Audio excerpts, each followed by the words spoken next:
الرحمن الرحیم 10 تولے سونے پر کتنی زکوٰۃ ہوتی ہے؟ بھائی 10 تولے سونے کی جو ویلیو ہے، جو بھی جواب آئے اس کو ڈیوائڈ کریں 40 سے، جو جواب آئے وہ زکوٰۃ ہے۔ مفتی صاحب کچھ حضرات متقی اور پرہیزگار ہیں اور نیک لوگوں میں بھی بیٹھتے ہیں، مگر ان کے والد کا انتقال ہو گیا اور وہ وراثت تقسیم نہیں کر رہے، ان کی بہن بوڑھی ہو رہی ہے، وہ وراثت مانگتی ہے تو ناراض ہوتے ہیں، اس کے بارے میں کچھ فرمائیں۔ تو یہ متقی پرہیزگار کہاں سے ہو گئے بھائی؟ نہ یہ نیک لوگوں میں بیٹھ رہے ہیں، نہ یہ متقی پرہیزگار ہیں۔ اگر متقی پرہیزگار ہوتے تو والد کے مرتے ہی وراثت تقسیم کرتے۔ ہاں یوں کہہ سکتے ہیں ان کا گیٹ اپ پرہیزگار لوگوں جیسا ہے، داڑھی واڑی ہوگی اور اچھا سا لباس پہنتے ہوں گے پراپر، تو اس سے آپ کو دھوکہ ہوا کہ پرہیزگار ہیں۔ جو لوگ وراثت وقت پہ تقسیم نہیں کرتے وہ کبیرہ گناہ کے مرتکب ہوتے ہیں۔ اللہ نے قرآن میں وراثت کو جلدی تقسیم کرنے کا حکم دیا، اور بہنوں کی وراثت تقسیم نہ کرنا تو گناہ در گناہ ہے۔ یا ایھا الذین آمنوا لا یحل لکم ان ترثوا النساء کرہا، تمہارے لیے اے ایمان والو حلال نہیں ہے کہ عورت کے مال کے تم وارث بن جاؤ، زبردستی اس کا مال لے لو تم۔ اور بہن کی وراثت نہ دینے میں 3 گناہ ہیں۔ نمبر 1 کسی کا مال ناحق کھانا، یہ ایک گناہ۔ نمبر 2 رشتہ دار کا مال کھا جانا، یعنی خونی رشتہ، یہ دگنا گناہ۔ نمبر 3 عورت کا مال کھانا، یہ ایک الگ سے گناہ ہے۔ تو 3 گناہ کے یہ مرتکب ہو رہے ہیں، تو نہیں دیتے تو کیس ویس کریں، کسی طریقے سے نکالیں۔ میں نے 2 سال تک آفس میں، اچھا یہ الگ مسئلہ ہے۔ بینک میں ATM کے باہر گارڈ کی نوکری کرنا جائز ہے؟ دیکھیں بینک میں گارڈ کی نوکری تو جائز ہے، کیونکہ وہ کوئی سود میں براہ راست انوالو نہیں ہوتا، اس کا کام تو پیسوں کی حفاظت ہے، لوگوں کی امانتیں پڑی ہوئی ہیں، تو جائز ہے، لیکن کراہت کے ساتھ ہے، نہ کریں زیادہ بہتر ہے، کیونکہ اندر کام تو بہرحال وہی ہو رہا ہے نا۔ بہرحال جائز ہے، تنخواہ حلال ہوگی۔ اگر گورنمنٹ جاب کے لیے ٹیسٹ میں پاس نہ ہو اور پیسے دے کر سیٹ خرید لیں تو کیا یہ رشوت کے زمرے میں آئے گا؟ سیٹ خریدنے کیا مطلب بھائی؟ ظاہر ہے جاب کے لیے ٹیسٹ دے کے پاس نہیں ہے اور آپ نے پیسے دے کے سیٹ خرید لی، سیٹ نہیں، سوری میں نے غلط پڑھا ہے، سیٹ خرید لی، تو جی ہاں یہی تو رشوت کے زمرے میں آئے گا کہ آپ ایک چیز کے اہل ہیں نہیں اور آپ نے رشوت دے کے سیٹ خرید لی، تو یہ ناجائز ہے، گناہ ہے۔ البتہ جب آپ جاب کریں گے تو اگر وہ جاب پابندی سے کر رہے ہیں تو آپ کی ارننگ حرام نہیں ہوگی، ارننگ حلال ہوگی، اگر آپ کام ایمانداری سے کر رہے ہیں، لیکن رشوت دینے کا آپ کو گناہ ہوگا، اس سے بچنا ضروری ہے۔ اگر کپڑے پر پیشاب لگ کر سوکھ جائے تو کیا کپڑا نماز کے لیے پاک ہوگا؟ نہیں جی، پاک نہیں ہوگا، اس کو دھونا لازم ہے۔ ایک حدیث میں آیا کہ ہر نماز کے بعد آیت الکرسی پڑھنے والا مرتے ہی جنت میں داخل ہو جائے گا، کیا یہ حدیث صحیح ہے؟ اگر ٹھیک ہے تو اس سے کیا مراد ہے؟ مرتے ہی جنت میں داخل ہوگا، اگر مرتے ہی جنت میں داخل ہوگا تو کیا قبر کے سوال و جواب اور پل صراط اور قیامت کے دن حساب و کتاب سے بچ جائے گا؟ دیکھیں آیت الکرسی پڑھنا فرض نماز کے بعد حدیث میں اس کی ترغیب ہے اور یہ جنت میں داخلے کا سبب ہے۔ یہ سب فضیلتیں جن اعمال پر ہوتی ہیں ان کا مقصد یہ نہیں ہوتا کہ اب وہ سارے اگلے پچھلے گناہ اس کے معاف ہیں، اس سے کوئی حساب و کتاب ہی نہیں ہوگا۔ تو اس طرح کے جتنے بھی فضائل احادیث میں آتے ہیں کسی بھی دعا پر، کوئی بھی عمل پر، تو اس سے صغیرہ گناہ مراد ہوتے ہیں کہ صغیرہ گناہ معاف ہو جائیں گے۔ تو کبائر کے بارے میں اصول اور ضابطہ یہی ہے کہ وہ بغیر توبہ کے معاف نہیں ہوتے، اور اگر توبہ کیے بغیر آپ چلے گئے تو حساب و کتاب ہوگا اور ان کا حساب دینا پڑے گا، اصول اور ضابطہ یہی ہے۔ محمد یوسف انڈیا سے، کیا الٹے ہاتھ کی انگلیوں پر ذکر کر سکتے ہیں یا صرف سیدھے ہاتھ پر کرنا چاہیے؟ سنت کیا ہے؟ دیکھیں سنت طریقہ جو ہے نا گننے کا، وہ یہ نہیں ہے جو ہمارے ہاں رائج ہے، ہم ایسے کرتے ہیں سبحان اللہ سبحان اللہ سبحان اللہ 33 دفعہ یہاں پھر 33 دفعہ الٹے ہاتھ پہ، جائز یہ بھی ہے، کوئی گناہ کی بات نہیں ہے، لیکن نبی صلی اللہ علیہ وسلم کے دور میں جو گننے کا رواج تھا نا وہ اس طرح تھا، 1 2 3 4 5 6، پھر 7 میں جو ہے نا انگلی تھوڑا نیچے آئے گی، 8 9، اور یہ 10 کا نشان، یہ نشان تھا 10 کا، 11 12 13 14 15 16 17 18 19 20، پھر اسی طرح 1 2 3 4 5 6 7 8 9 10، یہ 30 ہو گیا۔ اس طرح مجھے آتی ہے یہ 100 تک گنتی، تو ہم نے اپنے شیخ حضرت مفتی رشید احمد صاحب سے سیکھی تھی، تو نبی صلی اللہ علیہ وسلم کے گننے کا یہ طریقہ ہوتا تھا، عقد الانامل، انگلیوں کو اس طرح سے آپ، تو وہ سیدھے ہاتھ پہ ہی پوری 1000 تک کی گنتی ہو جاتی ہے بڑے آرام سے۔ تو میں نے 100 تک یاد کی ہوئی تھی طلب علمی کے دور میں، تو اس لیے میں تسبیح اسی طرح پڑھ رہا ہوتا ہوں، اس طرح انگلیوں پہ نا 100 تک، لیکن یہ سیکھنی پڑتی ہے، تو جن کو آتی ہے وہ سکھا سکتے ہیں، اور کتابیں بھی لکھی ہوئی ہیں اس پہ، وہ کتاب پڑھ کے آپ سیکھ سکتے ہیں۔ تو نبی صلی اللہ علیہ وسلم تسبیح ہاتھ پہ ہی پوری اسی طرح سے سیدھے ہاتھ پہ ہی پڑھا کرتے تھے. الٹا ہاتھ جو ہے وہ ناپاکی کو صاف کرنے کے لیے، اس طرح کے کاموں کے لیے. لیکن اب لوگوں کو یہ والی طریقہ آتا نہیں ہے، عقد انامل یعنی انملہ پہ جو ہے وہ گنتی گننے کا طریقہ اب لوگوں کو آتا نہیں ہے، یہ چیز ختم ہو گئی ہے. تو اب آسانی کے لیے پھر یہ کرتے ہیں 33 دفعہ سیدھے ہاتھ پہ، 33 دفعہ الٹے ہاتھ پہ، تاکہ 99 دفعہ یہ عمل ہو جائے، پھر ایک دفعہ ویسے ہی تو 100 دفعہ ہو جائے گا. تو اب لوگوں نے اپنی آسانی کے لیے یہ رکھا ہوا ہے. تو جائز ہے سیدھے ہاتھ کے ساتھ الٹے ہاتھ سے بھی، کیونکہ اب صرف سیدھے ہاتھ پہ پڑھیں گے تو یاد رکھنا مشکل ہوگا. تو لیکن بہتر یہی ہے کہ صرف سیدھے ہاتھ پہ تسبیح کی جائے. اچھا بھائی، اللہ نے پہلے انسان کا جسم بنایا یا روح بنائی؟ اللہ نے پہلے انسان کو عالم ارواح میں بنایا، یہ ہمیں معلوم ہے. اس کی روح تھی اور اس روح سے اللہ نے معاہدہ بھی لیا، الست بربکم، کیا میں تمہارا رب نہیں ہوں؟ سب نے کہا الست، قالوا بھلا، سب نے کہا ہاں ہاں، کیوں ہاں تو ہمارا رب نہیں. تو پھر انسان کو کا جو ہے وہ اسٹرکچر بنایا گیا ہے. تو روح پہلے بنائی گئی ہے، احادیث سے ہمیں یہی پتہ چلتا ہے. البتہ وہ روح کی کیا کیفیت تھی یہ ہمیں معلوم نہیں ہے، کیونکہ دوسری حدیث میں آتا ہے بخاری مسلم میں کہ جب بچہ 4 مہینے کا ہوتا ہے نا تو اس میں روح پھونکی جاتی ہے، تو اس میں جان پڑ جاتی ہے.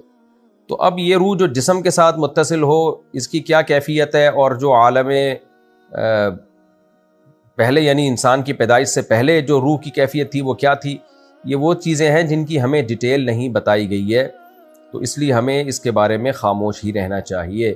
بس اتنی بات ضرور ہے کہ انسان کا پہلے بھی کچھ نہ کچھ تصور تھا، پیدائش سے پہلے بھی، یعنی آدم علیہ السلام کی ذریت کو اللہ نے ان کی پشت سے نکالا تھا، تو وہ ساری ارواح تھیں جن کو اللہ نے نکالا تھا اور ان سے اللہ نے عہد لیا تھا الست بربکم. اس کا مطلب کچھ نہ کچھ انسان کا تصور تھا پہلے، یعنی باڈی بننے سے پہلے، دنیا میں آنے سے پہلے. اگرچہ وہ ہمیں معلوم نہیں ہے، ہمیں یاد نہیں ہے، لیکن اللہ نے بتایا کہ روح پہلے موجود تھی کسی نہ کسی درجے میں. وہ کیفیت کیا ہے وہ ہم نہیں جانتے.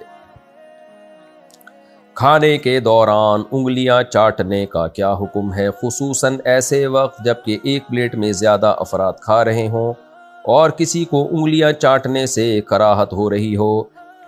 دیکھیں، انگلی چاٹنا حدیث سے ثابت ہے، سنت عمل ہے. لیکن کھانے کے بعد بعض لوگ کیا کرتے ہیں، ایک پلیٹ میں 3 آدمی بیٹھے ہوئے چاول کھا رہے ہیں، تو وہ تینوں، ایک آدمی کھا رہا ہے اور چاٹ چاٹ کے پھر اپنی انگلیاں واپس ڈال رہا ہے اس میں. سامنے والے کو اس کے ایک تو چاٹنے کی آواز سے تکلیف ہوتی ہے، اس کا تھوک نظر آ رہا ہوتا ہے، پھر وہی انگلیاں اس میں ڈال رہا ہوتا ہے. تو یہ آداب کے خلاف ہے، ایک بری حرکت ہے. اس لیے علماء نے جہاں بھی یہ مسئلہ کتابوں میں لکھا ہے کہ انگلیاں چاٹنا سنت ہے، تو یہ لکھا ہے آخر میں، اینڈ میں. اور برتن چاٹنا بھی سنت ہے، بالکل صاف کریں اس کو، برتن کو. حدیث میں آتا ہے کہ وہ برتن بھی دعا دیتا ہے، ترمذی کی حدیث ہے کہ جب اس کو صحیح طرح سے صاف کیا جائے. تو بالکل اینڈ میں یہ کام کیا جائے، شروع میں یہ کام نہ کیا جائے. اور آپ صحیح کہہ رہے ہیں، بعض لوگ بیچ بیچ میں انگلیاں چاٹ چاٹ کے ڈال رہے ہوتے ہیں، اس سے گھن آتی ہے انسان. جب کھانا ختم ہو گیا بالکل اینڈ، اب لاق الاصابع، انگلیوں کو چاٹا جائے تاکہ ہاتھ بالکل صاف ہو جائیں اور کھانا ضائع نہ ہو. اچھا میرے بھائی، صدام صاحب کہتے ہیں کراچی سے، کیا شراب کو دیکھنا بھی گناہ ہے؟ شراب کو نفرت کی نیت سے دیکھ رہے ہیں تو ثواب ہے، محبت کی نیت سے دیکھ رہے ہیں تو گناہ ہے، ویسے ہی تعجب سے دیکھ رہے ہیں تو نہ گناہ ہے نہ ثواب ہے. تو بلا وجہ کیوں دیکھے بھائی آدمی کسی چیز کو؟ تو کیا نیت ہے دیکھنے کی، یہ دیکھا جائے گا، کیوں دیکھ رہے ہیں بھائی. ایک ہمارے ٹیچر ہیں جو ٹخنوں سے نیچے پینٹ رکھتے ہیں، ان سے ہم پوچھتے ہیں کہ آپ پینٹ ٹخنوں سے اوپر کیوں نہیں اٹھاتے، تو کہتے ہیں کہ میرے اندر تکبر نہیں ہے. اس کی وضاحت فرما دیں. آپ اپنے ٹیچر سے کہا ہی نہ کریں میرے بھائی، آپ ٹیچروں کو نصیحت نہ کریں، ان کو اپنے حال پہ چھوڑ دیں. تو لیکن اصولی طور پہ مسئلہ یہی ہے کہ پینٹ ہو یا شلوار ہو، ٹخنوں سے اوپر رکھنا لازم ہے. نبی صلی اللہ علیہ وسلم نے فرمایا کہ لا، صحیح مسلم کی حدیث ہے، لا یرید بذالک الا المخیلہ، جو ازار ٹخنوں سے نیچے رکھتا ہے وہ تکبر ہی کرتا ہے. تو شریعت نے اس عمل کو تکبر قرار دے دیا ہے. اس لیے فقی لحاظ سے اس کو یوں کہا جاتا ہے کہ تکبر یہ ایک حکمت ہے، علت نہیں ہے. علت یہی ہے کہ نبی نے منع کیا ہے شلوار ٹخنوں سے نیچے رکھنا. یہ علت حکمت ایک تھوڑی پیچیدہ بحث ہے. تو بس یوں سمجھ لیں کہ نبی صلی اللہ علیہ وسلم نے ہر قیمت پہ ہمیں ٹخنے کھولنے کا حکم دیا ہے کہ شلوار اوپر رکھیں یا ازار. ڈاکٹر ذاکر نائک کو دیکھیں نا، انہوں نے پینٹ بھی فولڈ کی ہوئی ہوتی ہے، ان کے بیٹے کو بھی میں نے دیکھا ماشاءاللہ پینٹ بھی انہوں نے فولڈ کی ہوئی ہوتی ہے.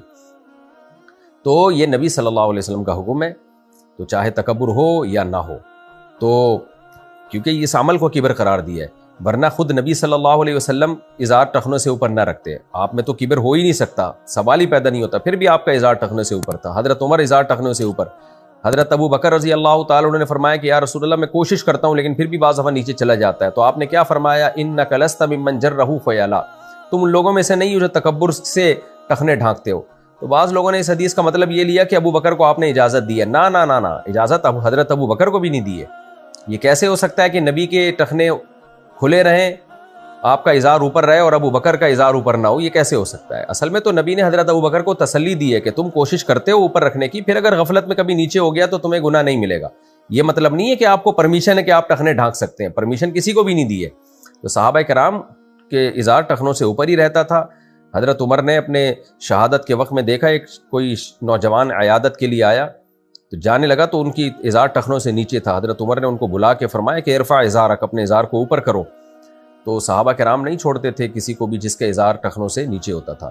البتہ کوئی مجبوری ہو تو ایک الگ بات ہے. بعض دفعہ آپ کے آفس کا جو یونیفارم ہے یا آفس کا جو اسکول کالج کا یونیفارم ہے یا آفس کا ڈریس ہے, اس میں پرمیشن ہی نہیں ہوتی اوپر رکھنے کی, تو وہاں وہ غصہ کرتے ہیں, ناراض ہوتے ہیں. تو مجبوری میں پھر کر لیا جائے, توبہ استغفار بھی کی جائے, اور جیسے ہی مجبوری ختم ہو اوپر کر لیں. تو مجبوری کے حکام الگ ہوتے ہیں, نارملی یہ شرعاً اس کی اجازت نہیں ہے. اچھا بھائی, جرمنی سے کسی نے کہا مجھے لیپ ٹاپ خریدنا ہے مگر سمجھ میں نہیں آ رہا کہ کون سا خریدوں, کیونکہ زیادہ تر کمپنیز اسرائیلی ہیں یا اسرائیل کے بنے ہوئے پارٹس استعمال کر رہی ہیں, مگر میں نے سرچ کیا تو ان میں سے بعض کمپنیاں اسرائیل کو زیادہ سپورٹ کر رہی ہیں, بعض کم. ایسی صورت میں مجھے کیا کرنا چاہیے؟ بھائی صاحب جو آپ کو سمجھ میں آئے وہ کرنا چاہیے. اگر ہم ایجنٹ کو پیسے دے کر غیر قانونی, دیکھیں اب لیپ ٹاپ میں کوالٹی کا فرق ہے, یہ تو آپ بہتر جانتے ہیں آپ کو کس ٹائپ کا لیپ ٹاپ چاہیے. باقی اسرائیل کی کچھ پروڈکٹ تو ایسی ہیں جو پوری دنیا میں مسلمانوں نے اس کا بائیکاٹ کا وہ ایک مہم چلائی ہوئی ہے, لیکن ہر پروڈکٹ کی میرا خیال ہے مہم نہیں چلائی ہے, کیونکہ ایسے تو بہت ساری چیزیں اسرائیل کی ایسی ہیں جن کا آلٹرنیٹ ہی نہیں ہے. تو اگر آپ, بہتر تو یہی ہے کہ کوئی ایسی کمپنی ہو جو اسلام دشمن نہ ہو, تو پروڈکٹ اسی کی خریدنی چاہیے. لیکن اگر آپ سمجھتے ہو کہ بھئی مجھے کوالٹی نہیں مل رہی, میرے کاموں میں حرج ہوگا, تو تجارت پھر شریعت میں ہر ایک سے جائز ہے. تجارت کی, اسلام دشمنوں سے بھی تجارت جائز ہے, اس کی ممانعت کی ہمارے پاس کوئی دلیل نہیں ہے. اخلاقی طور پہ کوئی بائیکاٹ کرنا چاہے تو سبحان اللہ, نور علی نور. اگر ہم ایجنٹ کو پیسے دے کر غیر قانونی طریقے سے باہر جائیں تو کیا جائز ہوگا؟ غیر قانونی طریقے سے باہر جانا جائز نہیں ہے, اس میں موتیں واقع ہوتی ہیں, بدنامی ہوتی ہے, بھکاری بن کے انسان رہتا ہے وہاں پہ, اور لوگ یہ سمجھتے ہیں کہ غیر قانونی طریقے سے ہم جائیں گے تو کروڑ پتی ہو جائیں گے. کروڑ پتی نہیں ہوتے, دھکے کھاتے ہیں لوگ وہاں پہ. ہیں کواکب کچھ, نظر آتے ہیں کچھ. تو جو ہے نا, کچھ لوگ سمجھتے ہیں جو باہر رہ رہے ہیں پتہ نہیں کوئی سونے کے نوالے کھا رہے ہوں گے. تو آپ جائیں گے تو پتہ چلے گا, بہت سے لوگ یہاں زیادہ خوش ہیں, وہاں جائیں گے تو ٹینشن میں آ جائیں گے. کچھ وہاں خوش ہیں, کچھ یہاں ٹینشن میں. تو رزق اللہ نے پوری دنیا میں ہر ایک کے لیے رکھا ہے. تو غیر قانونی کام انسان کو نہیں کرنا چاہیے, اپنے ملک میں ہی رہیں, یہیں کوشش کریں. اللہ نے اتنی آبادی دی ہے, جہاں آبادی زیادہ ہوتی ہے روزگار بھی زیادہ ہوتا ہے وہاں پہ, اور بزنس بھی میں بھی ارننگ کا چانس زیادہ ہوتا ہے. جہاں آبادی زیادہ ہوگی نا, مارجن آف پروفٹ آپ کم رکھ کے بھی کروڑوں روپے کما سکتے ہیں. جہاں آبادی کم ہوگی وہاں آپ کو پروفٹ کا مارجن بھی زیادہ رکھنا پڑے گا. تو اس لیے الیگل کام نہ کریں, بہت دھکے کھاتے ہیں لوگ اس سے. اپنے آپ کو اس طرح مصیبت میں ڈالنا یہ جائز نہیں ہے. مفتی صاحب, میں جس مسجد میں نماز پڑھتا ہوں اس میں بزرگ زیادہ ہوتے ہیں, وہ پہلی صف میں کرسیاں لگا دیتے ہیں, اور نوجوانوں کو پہلی صف میں جگہ نہیں ملتی. کیا پہلی صف میں کرسیاں لگانا صحیح ہے؟ کرسیاں لگانے سے صفوں کی ایسی کی تیسی ہو جاتی ہے. نبی صلی اللہ علیہ وسلم بھی آخری عمر میں آپ صلی اللہ علیہ وسلم پر بھی بیماری آئی ہے, جس سے آپ کے لیے کھڑے ہو کر نماز پڑھنا مشکل ہو گیا تھا. اس طرح صحابہ کرام پہ بھی بڑھاپے میں ایسا ہوتا تھا کہ گھٹنے کے عوارض یا کھڑے ہو کے نماز پڑھنا مشکل. تو اس کا طریقہ میں سنت میں کیا ملتا ہے؟ بھئی بیٹھ کے نماز پڑھیں آپ, اگر زمین پہ بیٹھ کے. اگر آپ کے لیے گھٹنے فولڈ کرنا مشکل ہے تو کوئی بات نہیں, آپ پاؤں قبلے کی طرف کر لیں, اس سے کوئی گناہ نہیں ہوگا. ایسی صورت میں پاؤں قبلے کی طرف کرنے میں کوئی حرج نہیں. ہم نے پہلے یہی دیکھتے تھے اپنے بوڑھوں کو بچپن میں کہ وہ زمین پہ بیٹھ کے قبلے کی طرف پاؤں کا رخ کر کے نماز پڑھتے تھے. گھٹنے موڑنا ان کے لیے مشکل ہوتا تھا. اور اگر کمر کو ٹیک لگانے کی ضرورت ہو, اگر کسی بزرگ سے زمین پہ بیٹھنا اس لیے مشکل نہیں ہے کہ کمر درد کرتی ہے, تو بھائی ایسی چیئر لے لیں جو جس کے پائے نہ ہو, زمین پہ رکھی ہوئی ہو اور اس میں ٹیک بھی ہو. تو یہ سب سے جو سنت کے قریب ہے نا وہ یہ طریقہ ہے. تو کرسی کا استعمال انتہائی شدید مجبوری میں ہونا چاہیے, جب اس کے بغیر چارہ ہی نہ ہو. تو اگر واقعی بہت ہی مجبوری ہے کرسی استعمال کرنے کی, تو پھر جو بزرگ حضرات ہیں ان کو چاہیے صفوں کے کنارے پر رکھیں وہ, تاکہ بیچ کی صفیں خراب نہ ہو. تو صفوں کے بالکل کنارے پر وہ کرسی رکھیں اور پھر اس میں جو ہے وہ نماز پڑھیں. مفتی صاحب, میرے شوہر نے مجھ سے دوسری شادی کی ہے مگر مجھ سے اولاد نہیں چاہتے, میں کیا کروں؟ بہت ہی نالائق قسم کے شوہر ہیں, اللہ ان کو ہدایت دے. تو اولاد آپ کا حق ہے, شوہر کو یہ اولاد روکنے کی شرعاً اجازت نہیں ہے. اگر اولاد چاہیں نہ چاہیں آپ ان سے مطالبہ کر سکتی ہیں, اگر وہ پھر بھی اولاد روکتے ہیں تو شرعاً گنہگار ہوں گے. اور عورت کو اولاد سے محروم کر دینے کا مطلب اس کا مستقبل ہمیشہ کے لیے تباہ و برباد کر دینا. تو آپ کو اس کا اندازہ ہوگا بڑھاپے میں جا کے. شوہر نے تو مر جانا ہے, نہیں بھی مرے تو بڑھاپے میں بیچارہ وہ کیا آپ کو کمپنی دے گا. سب اب کھانس ہی رہے ہوتے ہیں کونے میں ادھر ادھر منہ کر کے. تو بڑھاپے میں تو اولاد ہی ہے جو آدمی کو کی کام آتی ہے اور اس کی تنہائی دور کرتی ہے, ورنہ گوروں والا حشر ہوگا. آپ جاؤ دیکھو باہر جا کے گوروں کی حالت, بوڑھے بوڑھے آدمی, بوڑھیا بیچاری عورتیں اکیلے پارکوں میں گھوم رہی ہوتی ہیں, شاپنگ کر رہی ہوتی ہیں, کوئی ان کا ساتھ دینے والا نہیں, کوئی ان کو کمپنی دینے والا نہیں, پھر کتوں سے دل بہلا رہے ہوتے ہیں وہ لوگ. تو یہ کم جرم نہیں ہے اولاد سے محروم کر دینا. تو میرا مشورہ یہی ہے کہ اگر شوہر آپ کو پھر بھی اولاد پہ وہ ایگری نہ ہو تو ان سے علیحدگی لے کر کسی ایسی جگہ نکاح کریں جہاں آپ کے اولاد ہو, کیونکہ نکاح کی جو شریعت نے نکاح رکھا ہے وہ اولاد ہی کے لیے رکھا ہے. اصل مرد اور عورت کا ملاپ جو ہے نا فطرت نے بھی کیوں رکھا ہے, تاکہ نسل بڑھے, ان کی نسل روکنے کے لیے نہیں ہے. تو اسلام فطرت ہی کا دوسرا نام ہے. تو نہ عورت اولاد روک سکتی ہے شوہر کی پرمیشن کے بغیر, نہ شوہر اولاد روک سکتا ہے بیوی کی پرمیشن کے بغیر. وضو اور غسل میں کیا کان میں پانی ڈالنا ضروری ہے؟ کان میں اوپر سے ڈالنا ضروری ہے, اندر نہ گھسیڑیں, بس ایسے یوں کر دیں, تھوڑا سا پانی چلا جائے گا کافی ہے.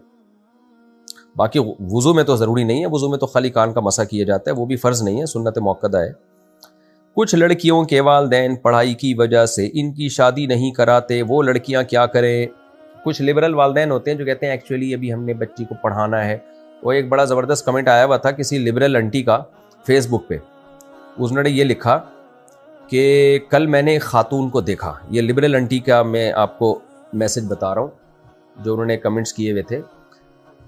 تو وہ کمنٹس یہ تھے کہ کل میں نے ایک 70 سال کی خاتون کو دیکھا کہ جن کو پڑھائی سے ہٹا کے ان کی شادی کرا دی گئی کم عمری میں. آج جب وہ اپنی عمر کی ڈاکٹر اور انجینئرز خواتین کو دیکھتی ہیں تو ان کے دل سے ایک آہ نکلتی ہے. تو اس پہ میرے بھانجے ہے رافع خان, اس نے زبردست کمنٹ کیے ہوئے تھے. اس نے کہا کل میں نے 70 سال کی ایک خاتون کو دیکھا کہ جن کی ٹائم پہ شادی نہیں کرائی گئی پڑھائی کی وجہ سے. آج وہ ڈاکٹر بن چکی ہیں, لیکن جب 70 سال کی ان خواتین کو دیکھتی ہیں جن کی ٹائم پہ شادی کرا دی گئی کہ کس طرح ان کے پوتے, نواسے, داماد, بہویں اور ان کی اولادیں ان کے دائیں بائیں گھوم رہی ہیں, تو جب وہ ایسی خواتین کو دیکھتی ہیں تو ان کے دل سے ایک آہ نکلتی ہے. تو میں سفر میں تھا, جب میں نے کمنٹ دیکھے فوراً میں نے رافع اپنا جو بھانجا ہے اس کو میسج بھیجا. میں نے کہا ماشاءاللہ پٹھا تیار ہو گیا ہے, جو ہے نا پٹھا. تو ہماری اسپیچز نے الحمدللہ اتنا اثر کر دیا ہے کہ پٹھا تیار ہو گیا الحمدللہ. اب ہم مر بھی گئے تو غم نہیں ہے, پیچھے ایک نسل تیار ہو گئی ہے جو لبرل انٹیوں کے اس قسم کے فضول باتوں سے متاثر نہیں ہو رہی.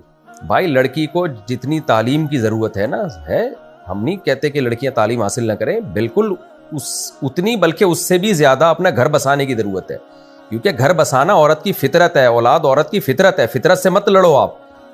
ڈاکٹر بھی بن جائے گی نا وہ, تو وہ یہی کہے گی, اگر وہ ڈاکٹر بنے گی نا تو میڈیکل سائنس میں بھی وہ یہی پڑھے گی کہ فطرت کا کوئی آلٹرنیٹ نہیں ہے. اس کا ڈاکٹر بننا اس کو اور زیادہ موٹیویٹ کرے گا اگر وہ صحیح عقل استعمال کر کے علم حاصل کرے گی کہ بھائی نیچر کا کوئی آلٹرنیٹ نہیں ہے.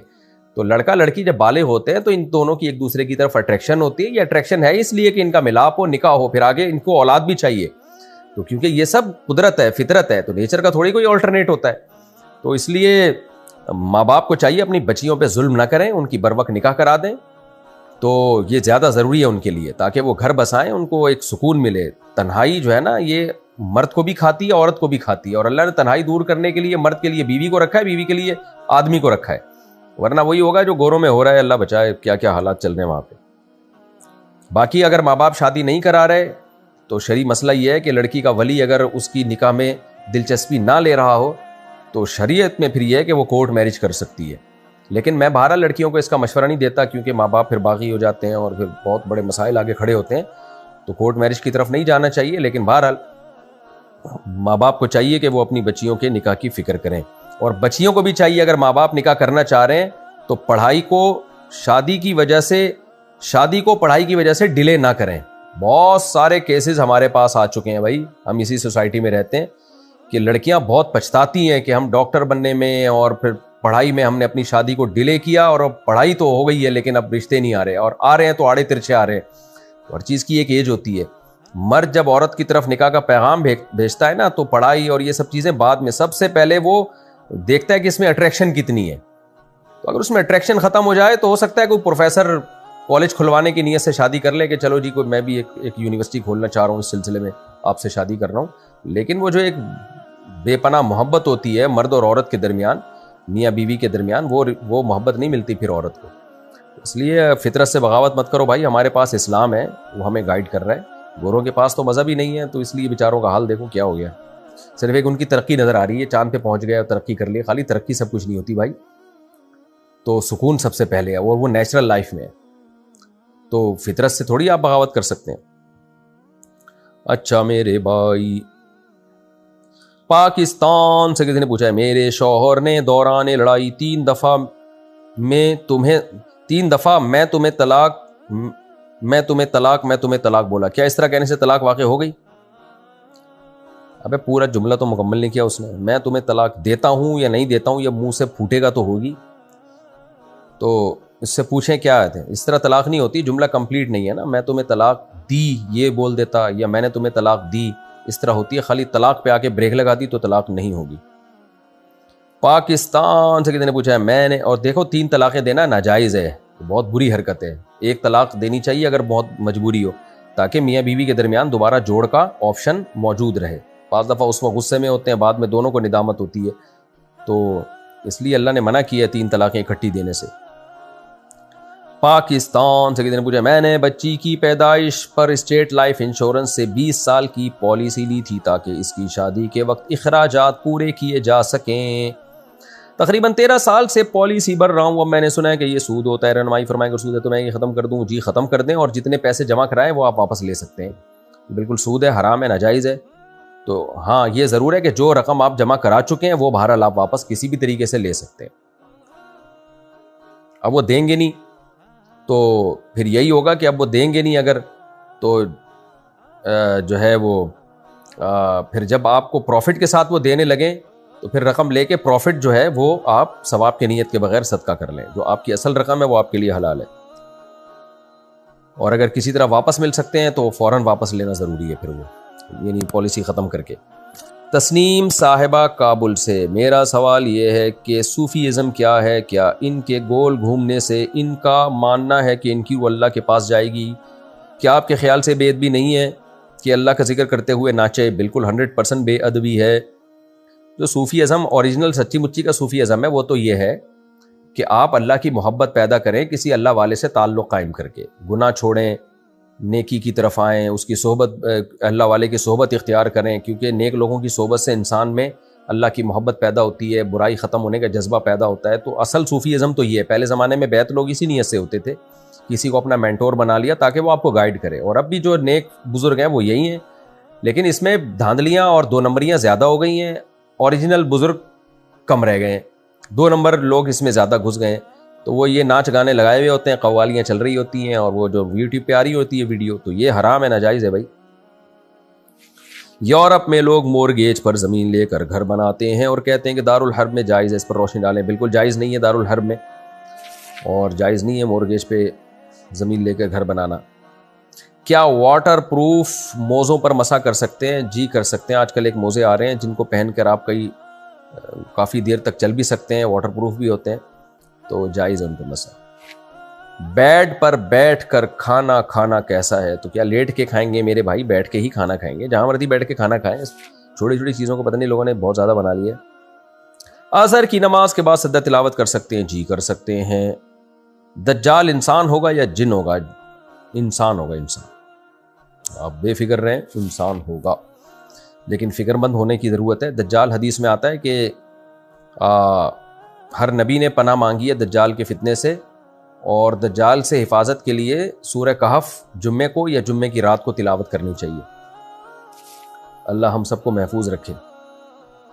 میں 10 سال پہلے ہندو سے مسلمان ہوئی تھی اور میرے بچے بھی مسلمان ہو گئے تھے، ماشاءاللہ ماشاءاللہ۔ میرے شوہر نے اسلام کی وجہ سے مجھے چھوڑ دیا تھا، گھر والوں نے بھی منہ پھیر لیا تھا۔ لوگ مجھے زکوٰۃ دیتے ہیں اور یہ کہتے ہیں کہ ہمارے لیے دعا کرنا۔ کیا زکوٰۃ کے وقت ان لوگوں کا یہ کہنا کہ ہمارے لیے دعا کرنا ٹھیک ہے؟ یہ عین موقع پہ مناسب نہیں ہے زکوٰۃ دیتے ہوئے یہ کہنا دعا کرنا۔ ایک دفعہ حضرت مولانا شرف علی تھانوی رحمہ اللہ تعالیٰ کے پاس ایک شخص آیا اور ہدیہ دیا اور کہا کہ میرے لیے دعا کرنا۔ انہوں نے ہدیہ واپس کر دیا اور کہا کہ ہمارے ہاں دعائیں بکتی نہیں ہیں، دعا کرنی ہوگی تو فری میں کر دیں گے۔ یعنی یہ بے موقع ہے کہ حضرت یہ پیسے اور میرے لیے دعا کر دیں۔ تو دینے والے کی اگرچہ نیت نہیں ہوتی لیکن لگتا ہے ایسے ہی ہے۔ تو جو زکوٰۃ دے رہے ہیں، ایک تو ان کو چاہیے کہ زکوٰۃ کہہ کے نہ دیں، دل میں زکوٰۃ کی نیت کریں، گفٹ یا ہدیہ کہہ کے کہیں۔ انسان کو اس سے آر محسوس ہوتی ہے کہ لوگ مجھے زکوٰۃیں دے رہے ہیں، عزت دار لوگوں کو۔ تو جو آپ کو زکوٰۃ دے رہے ہیں ان کو چاہیے کہ بھائی زکوٰۃ کی دل میں نیت کر لیں، اوپر سے وہ گفٹ اور ہدیہ کے نام پہ دیں، ہدیہ کہہ کے دے دیں، اور اس وقت دعا کا نہ کہیں، ویسے جنرلی کہہ دیا کریں بھائی ہمارے لیے آپ دعا کیا کریں۔ بہرحال اللہ آپ کو ایمان پر استقامت نصیب فرمائے اور یہ صدقہ جاریہ بنائے آپ کے لیے۔ ماشاءاللہ آپ کے بچے بھی مسلمان ہیں اور آپ نے اتنی بڑی قربانی دی ہے۔ اللہ کا ایک نام ہے شکور، شکور کا مطلب قدردان۔ آپ اس کے لیے تھوڑا کریں گے، وہ آپ کو بہت بڑا چڑھا کے اس کا اجر دے گا۔ میری دعا ہے اللہ آپ کو اور آپ کی اولاد کو موت تک ایمان پر قائم رہنے کی توفیق عطا فرمائے۔ محمد عامر خان، انڈیا سے، ہمارے بڑے بھائی کی وفات ہو گئی تو ہم ان کے بچوں اور بھابھی کو مہینے کا خرچہ دیتے ہیں، کیا ان کو بغیر بتائے اس میں اپنی زکوٰۃ کے پیسے بھی دے سکتے ہیں؟ جی بالکل، اگر وہ زکوٰۃ کے مستحق ہیں تو زکوٰۃ کے پیسے بھی دے سکتے ہیں، لیکن دل میں زکوٰۃ کی نیت کریں اور زبان سے ہدیہ یا گفٹ کہہ دیا کریں، آپ بہت ثواب ملے گا آپ کو انشاءاللہ۔ محمد طلحہ انصاری، انڈیا سے، کیا کتے کی شناخت کرنے کی وجہ سے مجرم کو سزا دی جا سکتی ہے؟ دیکھیں جرم کس نوعیت کا ہے، اگر حدود اور قصاص سے اس کا تعلق ہے تو حدود اور قصاص یہ تو شبہ سے ساقط ہو جاتے ہیں، اس میں کتا نہیں، باقاعدہ انسان ہونے چاہیے جو گواہی دیں۔ ہاں کتا جو ہے وہ گواہوں کی گواہی کو پرکھنے کا ذریعہ ہو سکتا ہے، یعنی اس کو جیسے ویڈیو کے ذریعے گواہی ثابت نہیں ہوتی، ویڈیو آپ نے کوئی ویڈیو ریکارڈنگ دکھا دی، البتہ گواہوں کی بات کی تصدیق کے لیے ویڈیو چلائی جا سکتی ہے۔ تو اسی طرح کتے سے جرم مجرم کو پکڑا تو جا سکتا ہے، اس سے اگلوانے کے لیے بھی کتے کا سہارا لیا جا سکتا ہے، لیکن حدود اور قصاص اور ان جیسے جرائم میں کتے کی گواہی معتبر نہیں ہے۔ تو کتا استعمال کریں لیکن جو مجرم کو پکڑیں تو پھر اس سے اگلوائیں اور کراس کویشچن کریں، جس سے پتہ چلے کہ یہ خود اعتراف کر لے یا یہ کہ اس پہ گواہ ثابت ہو جائیں۔ البتہ تعزیر سے جو کوڑوں کا جو ہے یا کوئی جو تعزیری سزائیں ہیں ان میں اگر جج کو یہ لگتا ہے کہ یہ یعنی کتے سے اس نے مدد لی اور کراس کویشچن کے ذریعے جج کو 100% یقین ہو گیا کہ یہ بندہ اس نے یہ جرم کیا ہے تو پھر وہ تعزیری قانون اس پہ جاری کر سکتا ہے۔ تو خلاصہ کلام کا یہ نکلا کہ میں زیادہ ڈیپ میں نہیں جا رہا، جرم کی نوعیت دیکھی جائے گی، قصاص میں یا حدود میں تو کتے کا کوئی اعتبار نہیں ہے، اس میں تو گواہوں کا ہونا ضروری ہے۔ اس کے علاوہ جو جرائم ہے ان میں اگر یقینی قرائن سے پتہ چل جائے کہ یہ بندہ مجرم ہے تو وہ قرینہ کتا بھی ہو سکتا ہے، کچھ اور بھی، لیکن صرف کتا کافی نہیں ہے۔ جج کو جو 100% یقین ہو جائے کہ یہ واقعی اس سے یہ جرم ثابت ہے اتنے واضح قرائن سے، تو تعزیر جاری کی جا سکتی ہے۔ کیا مردہ کو برف میں رکھنے سے اور پوسٹ مارٹم کرنے سے مردے کو تکلیف ہوتی ہے؟ مردے کو تکلیف نہیں ہوتی، لیکن یہ میت کی بے اکرامی ہے اور یہ جائز نہیں ہے شرعاً، تو بلا ضرورت شدیدہ ایسا کرنا ٹھیک نہیں ہے۔ حیدر علی کوالالمپور سے، خوشی کے موقع پر باپ کا جوان بیٹی یا ماں کا جوان بیٹے کے گلے لگنا اور جھپی ڈالنا کیسا ہے؟ دیکھیں موقع خوشی کا ہو یا خوشی کا نہ ہو، یہ جوان بیٹی کو جھپی ڈالنا یا جوان بیٹا جوان ماں یہ حیا کے بہرحال خلاف ہے اور احتیاط کے بھی خلاف ہے۔ باقی باپ بیٹی کا رشتہ ایسا ہوتا ہے کہ اس میں اس کا امکان بہت کم ہوتا ہے کہ کوئی بری نیت ہو، لیکن جو برے لوگ ہوتے ہیں وہ بھی تو برے ہی ہوتے ہیں نا، ہزاروں میں 1% ہوتے ہیں جو 1% ہوتے ہیں جو برے ہوتے ہیں۔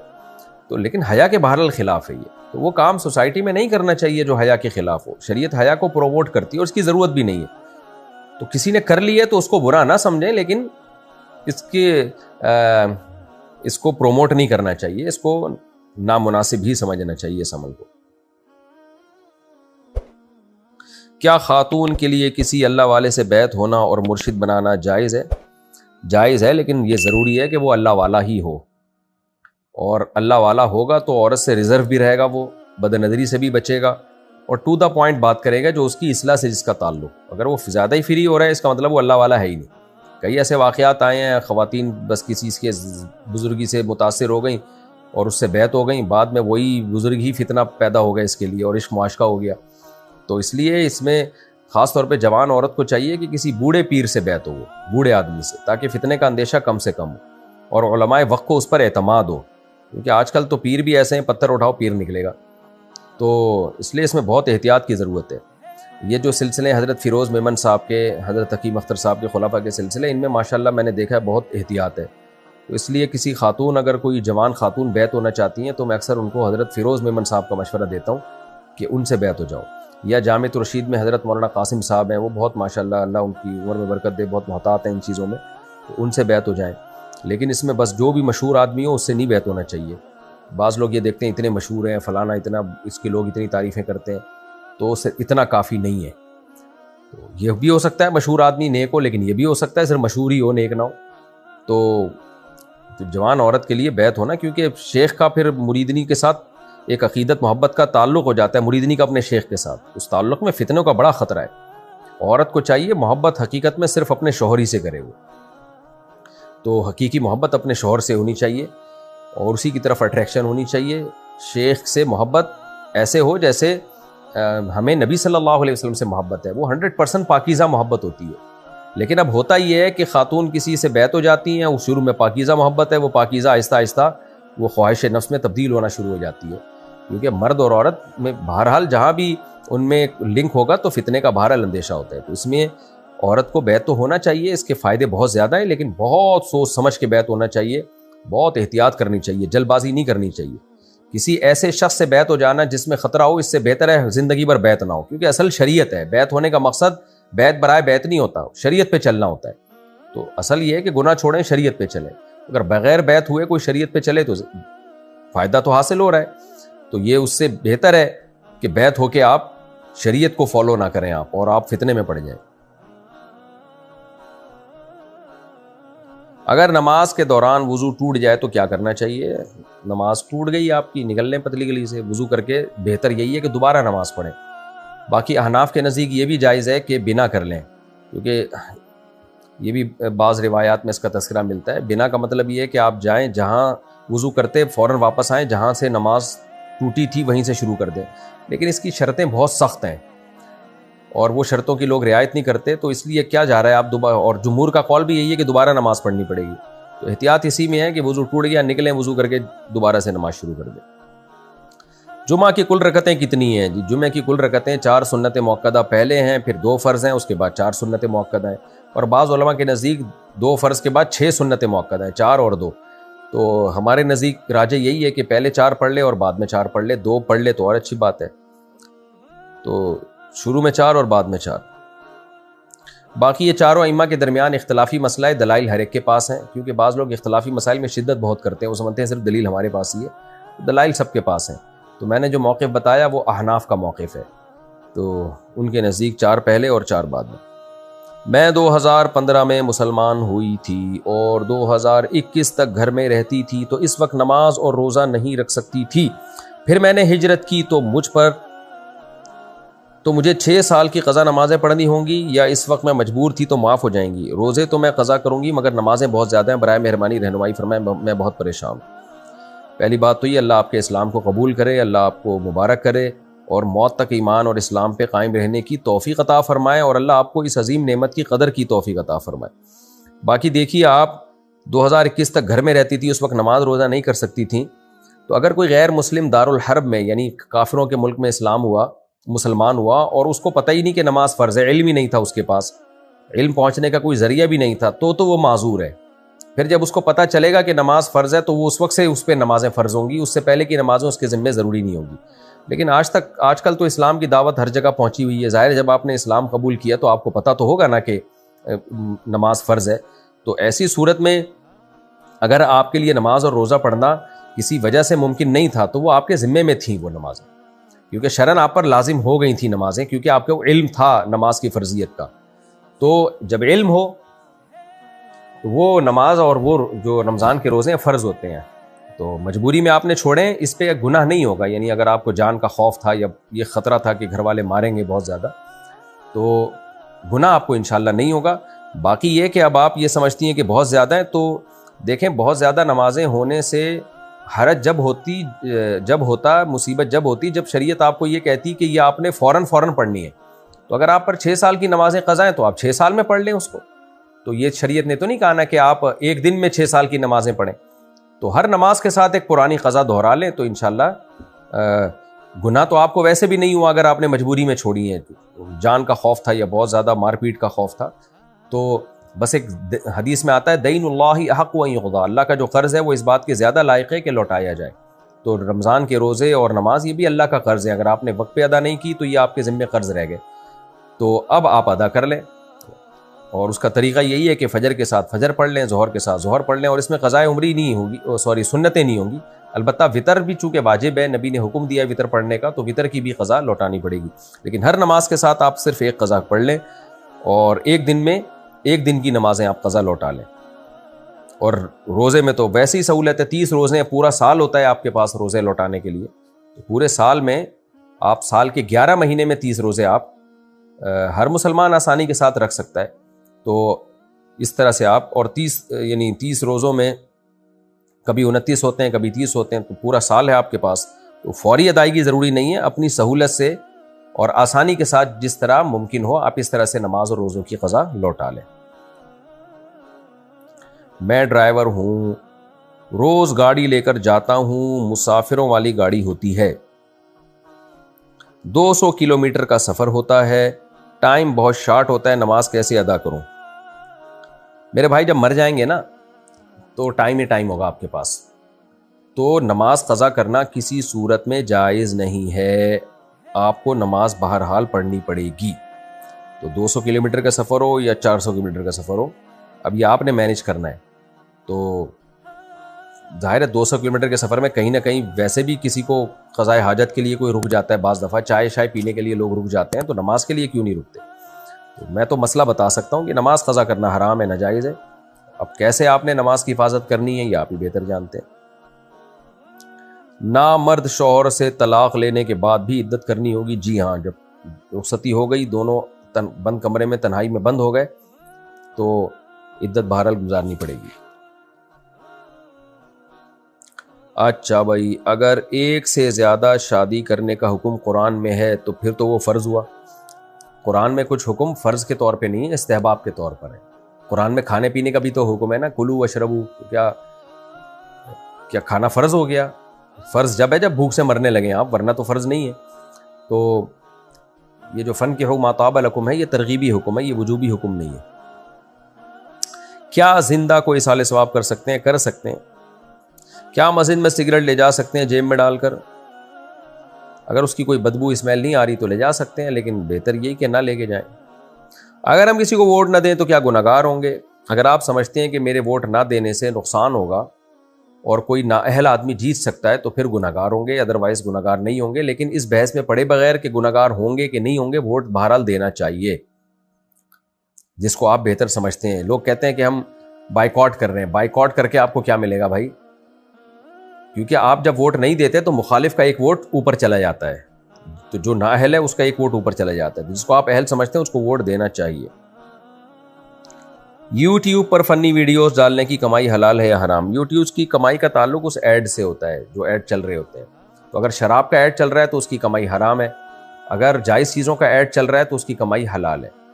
تو ہاں یہ ضرور ہے کہ جائز چیزوں کے ایڈ میں بعض دفعہ لڑکیاں آ رہی ہوتی ہیں، تو اس کی مثال ایسے ہے کہ اگر کوئی شراب کا ایڈ، کوئی جو ہے نا زمزم کا ایڈ چل رہا ہے، شراب کا ایڈ چل رہا ہے، اور کوئی مولوی صاحب پکڑ کے وہ شراب کی نمائش کر رہے ہیں، تو وہ مولوی صاحب کی وجہ سے وہ ایڈ حلال نہیں ہو جائے گا.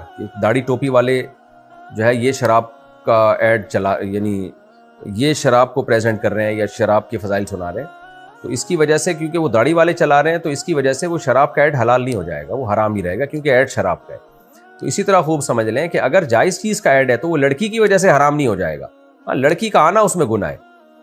تو یہی یوٹیوب کی ارننگ سے متعلق مسئلہ ہے کہ اگر ایڈ جائز چیز کا چل رہا ہے، چل غلط طریقے سے رہا ہے لڑکیاں وڑکیاں ڈال کے، تو ایڈ چونکہ پروموٹ اس میں جائز چیز کو کیا جا رہا ہے لہذا ارننگ اس کی حلال ہے، کیونکہ ارننگ اس پروموشن کی مل رہی ہے کہ آپ کمپنی کی کس پروڈکٹ کو پروموٹ کر رہے ہو. تو اس میں لڑکی کا آنا تو ایک گناہ کا عمل ہے لیکن ارننگ اس سے حرام نہیں ہوگی. اور اگر ایڈ ہی شراب کا چل رہا ہے تو لڑکی نہ بھی آئے، کوئی داڑھی ٹوپی والے مولوی صاحب بھی آئے تو بھی ارننگ حرام ہوگی کیونکہ ایڈ بری چیز کا چل رہا ہے. تو اس لیے یوٹیوب کی ارننگ کا تعلق اس ایڈ سے ہے. تو فنی ویڈیوز ڈال کے بھی اگر آپ ویڈیوز چل رہی ہیں تو اس میں جو ہے وہ ایڈ اگر جائز چیز کا آ رہا ہے تو حلال ہے. اب اس میں بعض دفعہ یہ ہوتا ہے کہ ناجائز چیزوں کا ایڈ بھی چل جاتا ہے، تو اس لیے ہم کہتے ہیں کہ یوٹیوب کی ارننگ سے چند فیصد آپ صدقہ کریں تاکہ جو حرام اس میں شامل ہو گیا ہے آپ کی ارننگ اس سے پاک ہو جائے. میری بیوی میرے بیٹے کو جس کی عمر 8 مہینے ہے دادا دادی سے ملنے نہیں دیتی اور کہتی ہے کہ میں ماں ہوں، میرا حق زیادہ ہے. اس پر میرے بہت جھگڑے اور بات طلاق تک جاری. مجھے کیا کرنا چاہیے؟ بیوی کو کوئی حق نہیں ہے کہ دادا دادی نانا نانی سے نہ ملنے دے، وہ بھی ماں ہی کی طرح ہیں. شریعت میں دادا دادی نانا نانی یہ ماں باپ ہی کی طرح ہوتے ہیں، ان کے شریع وہی حکام ہے جو ماں باپ اور جو یعنی ماں باپ کے حکام ہوتے ہیں. تو یہ تو بہت بڑا جرم ہے کہ بچے کو نہ ملنے دینا دادا دادی سے. آپ کی بیوی کو روکنے کا حق نہیں ہے. اگر شوہر غریب ہو اور بیوی صاحب مال ہو تو کیا وہ شوہر کو زکوٰۃ دے سکتی ہے تاکہ شوہر گھر کا خرچ نکال سکے، یا اس کا قرض ادا کرنے کے لیے اسے زکوٰۃ دے سکتی ہے؟ نہیں دے سکتی، کیونکہ شوہر کو دینا اپنے آپ ہی کو دینا ہے اور شوہر کا بیوی کو زکوٰۃ دینا اپنے آپ ہی کو دینا ہے. اس لیے میاں بیوی ایک دوسرے کو زکوٰۃ نہیں دے سکتے کیونکہ یہ اپنے ہی ساتھ تعاون کہلائے گا. ہاں، اپنے بھائی بہنوں کو، ساس سسر کو دے سکتے ہیں.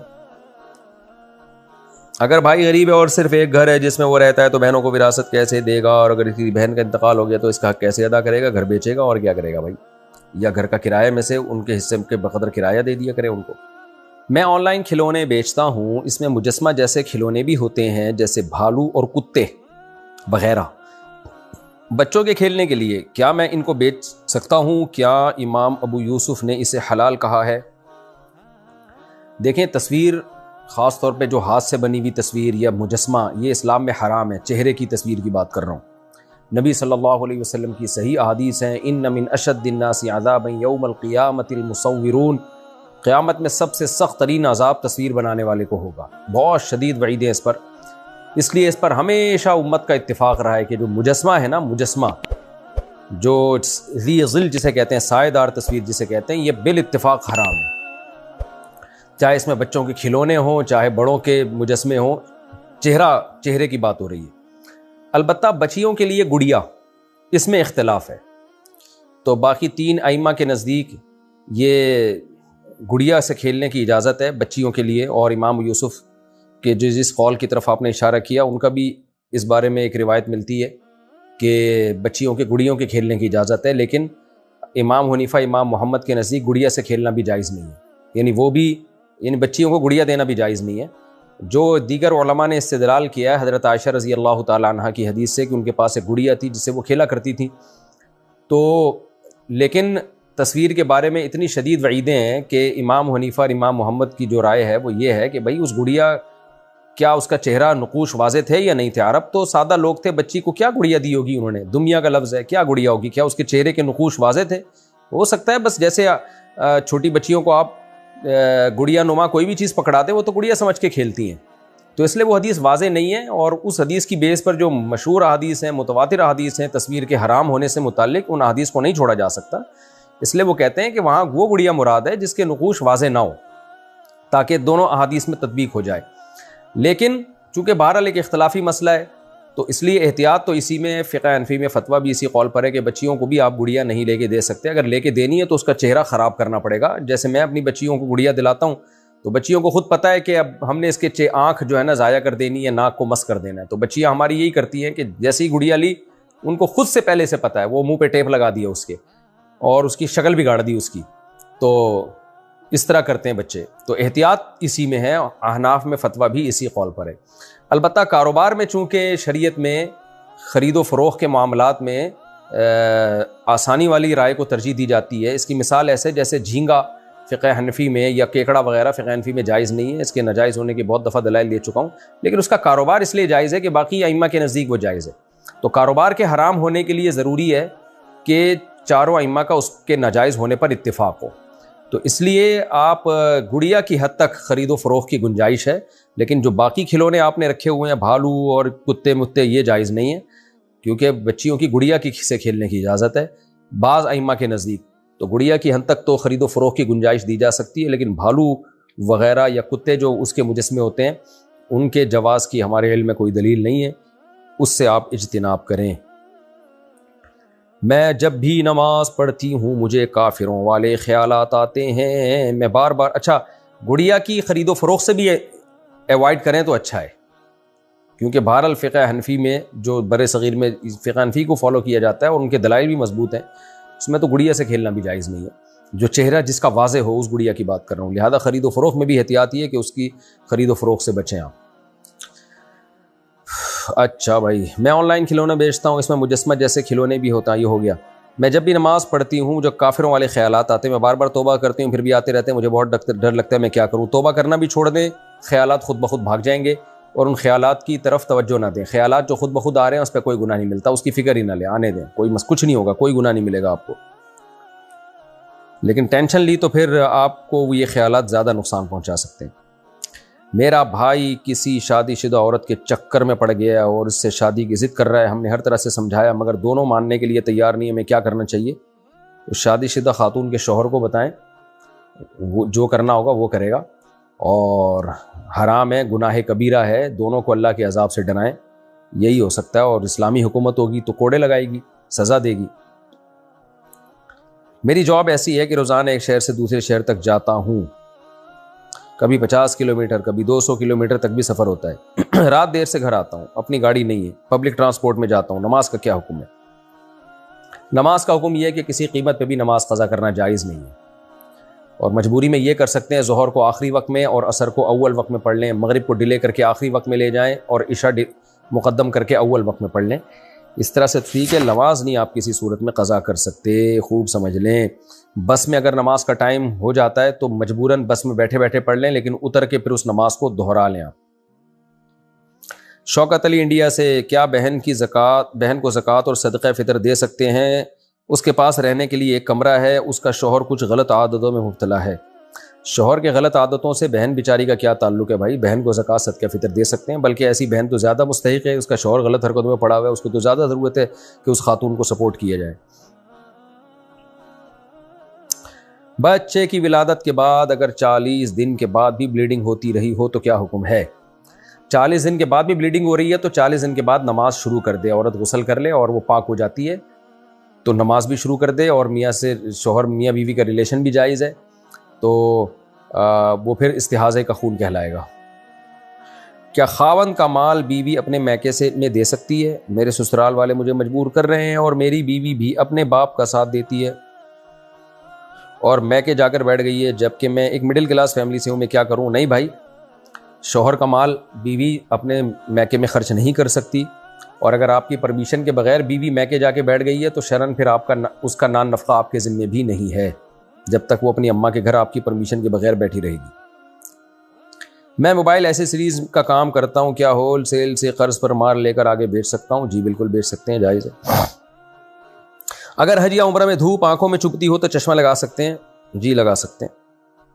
کرسچن کو زمین بیچ سکتے ہیں؟ کیوں نہیں بیچ سکتے بھائی, غیر مسلموں سے ہر طرح کے معاملات خرید و فروخت کے جائز ہیں. اگر کوئی مزدور کی دہاڑی میں کمیشن لیتا ہو تو کیا دونوں گناہ گار ہوں گے؟ اگر کوئی مزدور کی دہاڑی میں کمیشن لیتا ہو کیا دونوں گناہ گار ہوں گے؟ صرف کمیشن لینے والا گناہ گار ہوگا. مزدور کو اگر جاب مل ہی نہیں رہی یہ پیسے دیے بغیر تو مزدور کے لیے تو مجبوری ہے, لینے والے کے لیے تھوڑی مجبوری ہے, تو ایسی صورت میں لینے والے کو گناہ ہوگا, دینے والے کو نہیں ہوگا. عورت کو جو مہر ملتا ہے وہ اسے بھائی کی شادی میں دے سکتی ہے. عورت کو جو مہر ملا اس کا ذاتی مہر ہے, جہاں چاہے خرچ کرے, بھائی کی شادی میں دے یا بہن کی شادی میں دے, اس کی مرضی ہے. حاملہ عورت سورج گرہن میں سفر کر سکتی ہے، اس کا شرعی مسئلے سے کوئی تعلق نہیں ہے، شرعاً جائز ہے، باقی میڈیکلی نقصان ہے یا نہیں یہ ڈاکٹروں سے پوچھیں آپ۔ اگر عورت کی وجہ سے اولاد نہ ہو رہی ہو تو مرد دوسری شادی کر لیتا ہے، اگر کسی عورت کے اولاد نہ ہو رہی ہو اور اس کے شوہر کی وجہ سے تو عورت کیا کرے؟ اگر شوہر اولاد پیدا ہی نہیں ہونے دے رہا، حمل روکنے کی تدبیریں اختیار کر رہا ہے تو یہ متعنت ہے، ظالم ہے، عورت شوہر سے طلاق مانگے، نہیں دیتا تو پھر عورت کورٹ سے بھی رابطہ کر سکتی ہے ایسی صورت میں کہ بھئی مجھے اولاد چاہیے، کم بخت پیدا ہی نہیں ہونے دے رہا اولاد۔ دوسرا یہ ہے کہ شوہر نامرد ہے جس کی وجہ سے اولاد نہیں ہو رہی، کہ شادی ہوئی پتہ چلا وہ ہے ہی نہیں، اس کے اندر ایک جو ہے وہ ہوتی ہے ایک مردانہ قوت ہی نہیں ہے، تو بھی عورت کے پاس کورٹ کا راستہ ہے، ایسی صورت میں عورت علیحدگی لے سکتی ہے ایسے مرد سے۔ تیسری صورت یہ ہے کہ ایسا بھی کچھ نہیں ہے، بس قدرت کی طرف سے اولاد نہیں ہو رہی، کوئی میڈیکلی پرابلم نہیں ہے، تو پھر عورت شوہر سے خلا کا مطالبہ تو کر سکتی ہے طلاق کا، کہ بھئی مجھے طلاق دے دو، میں کہیں اور شادی کرتی ہوں۔ لیکن اگر شوہر ایسی صورت میں طلاق نہیں دیتا تو پھر عورت کو شوہر کے ساتھ ہی رہنا پڑے گا، اس لیے کہ یہ تو یوں ہی کہا جائے گا کہ مقدر ہے، اللہ کی طرف سے نہیں ہو رہی۔ ہاں، شوہر میں اگر نامرد تو نہیں ہے لیکن میڈیکلی کوئی پرابلم ہے تو اس کا علاج کرائے شوہر، لیکن اگر متعنت ہے علاج بھی نہیں کراتا، جبکہ ڈاکٹر کہہ رہے ہیں کہ علاج سے یہ ٹھیک ہو سکتا ہے، پھر بھی علاج نہیں کراتا کہ بس مجھے اولاد دینی نہیں ہے، تو یہ بھی ظلم ہے۔ ایسی صورت میں بھی کورٹ کا سہارا لیا جا سکتا ہے، اس سے علیحدگی لی جا سکتی ہے، لیکن کورٹ میں کیس کرنے سے پہلے کسی مشہور دارالفتہ، معتمد دارالفتہ سے پوچھ لیا جائے کہ کیا طریقہ کورٹ میں اپلائی کیا جائے اور کن طریقوں کا کورٹ پھر رعایت کرے جس سے نکاح ختم ہو۔ زید انعام دار کرناٹک سے، میں جم میں ویڈیوز بناتا ہوں، جن میں ایکسرسائز کرنا سکھاتا ہوں، پھر یوٹیوب پر ڈالتا ہوں، کیا یہ کام جائز ہے؟ اس کا کیا حکم ہے؟ مردوں کی لڑکوں کی ویڈیوز آپ بنا سکتے ہیں لیکن اس میں گھٹنے تک ایریا کور ہو۔ ہم میں اور غیر مسلموں میں فرق ہے، غیر مسلموں کے ہاں سطر وطر کی کوئی حیثیت نہیں ہے، ایک دو دھاگے بھی لگے ہوئے ہوں تو کہتے ہیں بس کافی ہے۔ اسلام میں سطر ہے بھائی، ناف سے لے کے گھٹنے تک کا علاقہ چھپانا فرض ہے۔ تو جم والے اپنی ننگی تصویریں، یہ ایک چڈی پہنی ہوئی ہوتی ہے انہوں نے وہی ڈال رہے ہوتے ہیں، یہ ناجائز ہے، حرام ہے، شرعی حدود کو کراس نہیں کرنا چاہیے۔ تو آپ جم میں لڑکوں کی ویڈیو بنائیں، یوٹیوب پہ ڈالیں، لیکن اس میں ناف سے لے کے گھٹنے تک کا جو ایریا ہے وہ کور ہونا چاہیے۔ یہ حیا کے قانون ہیں جو اسلام نے دیے ہیں، ایک لمٹ ہے، اس اللہ تعالیٰ قرآن میں کہتے ہیں نا حدود اللہ، اللہ کی لمٹ اور اللہ کی حدود کو کراس مت کرو، تو حدود سے آگے نکلنے کی کوشش نہ کریں۔ مفتی صاحب، اگر بہن کو میک اپ کرنے پر ٹوکو تو وہ لڑائی کرتی ہے اور زبان چلاتی ہے، کیا یہ صحیح ہے؟ مت ٹوکیں بھائی، آج کل تو سب لڑکیاں ہی میک اپ کر رہی ہیں، آپ کون سے سوسائٹی میں رہ رہے ہو؟ تو ویسے تو عورت کے لیے، لڑکی کے لیے زینت شادی کے بعد اس کو زینت زیادہ اختیار کرنی چاہیے، لیکن اب یہ کوئی ایسی چیز تو نہیں ہے، حلال و حرام کا مسئلہ تو نہیں ہے، زیادہ سے زیادہ اس کا تربیت سے تعلق ہے۔ بھائی اب کنواری بچی ہے وہ میک اپ کرے گی تو فتنے کا اندیشہ ہوتا ہے اس میں، لیکن اب اتنی چھوٹی باتوں پر اب آپ روک ٹوک کریں گے تو اس سے گھروں میں لڑائیاں ہی پیدا ہوتی ہیں۔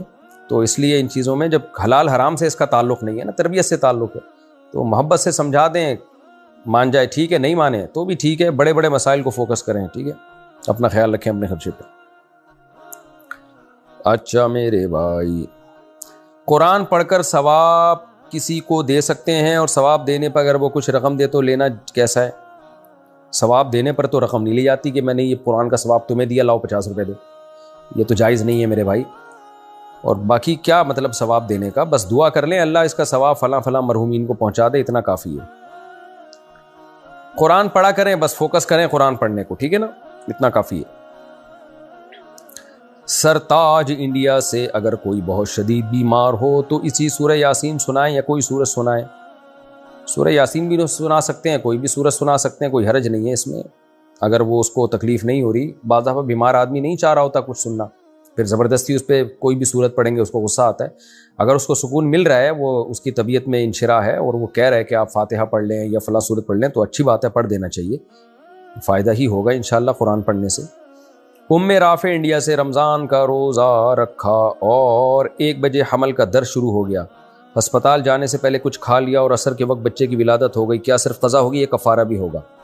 حمل کا درد شروع ہو گیا اور اس میں خاتون کو یہ لگا کہ میرے لیے کھانا ضروری ہے ورنہ یہ تکلیف بڑھ جائے گی، تو پھر تو کوئی کفارہ نہیں ہے، اور اگر ایسا نہیں ہے تو پھر تو گناہ ہوگا، باقی اس میں کفارہ ہوگا کہ نہیں ہوگا یہ مجھے مسئلے کی مزید تحقیق کرنی پڑے گی. بظاہر تو کفارہ تو شبہ سے بھی ساقط ہو جاتا ہے، کیونکہ جب اسی دوران عورت کا بچے کی ولادت ہو گئی تو وہ روزہ ویسے ہی اس پر، یعنی اس کی قضا تو ویسے ہی اس کے اوپر آ گئی ہے.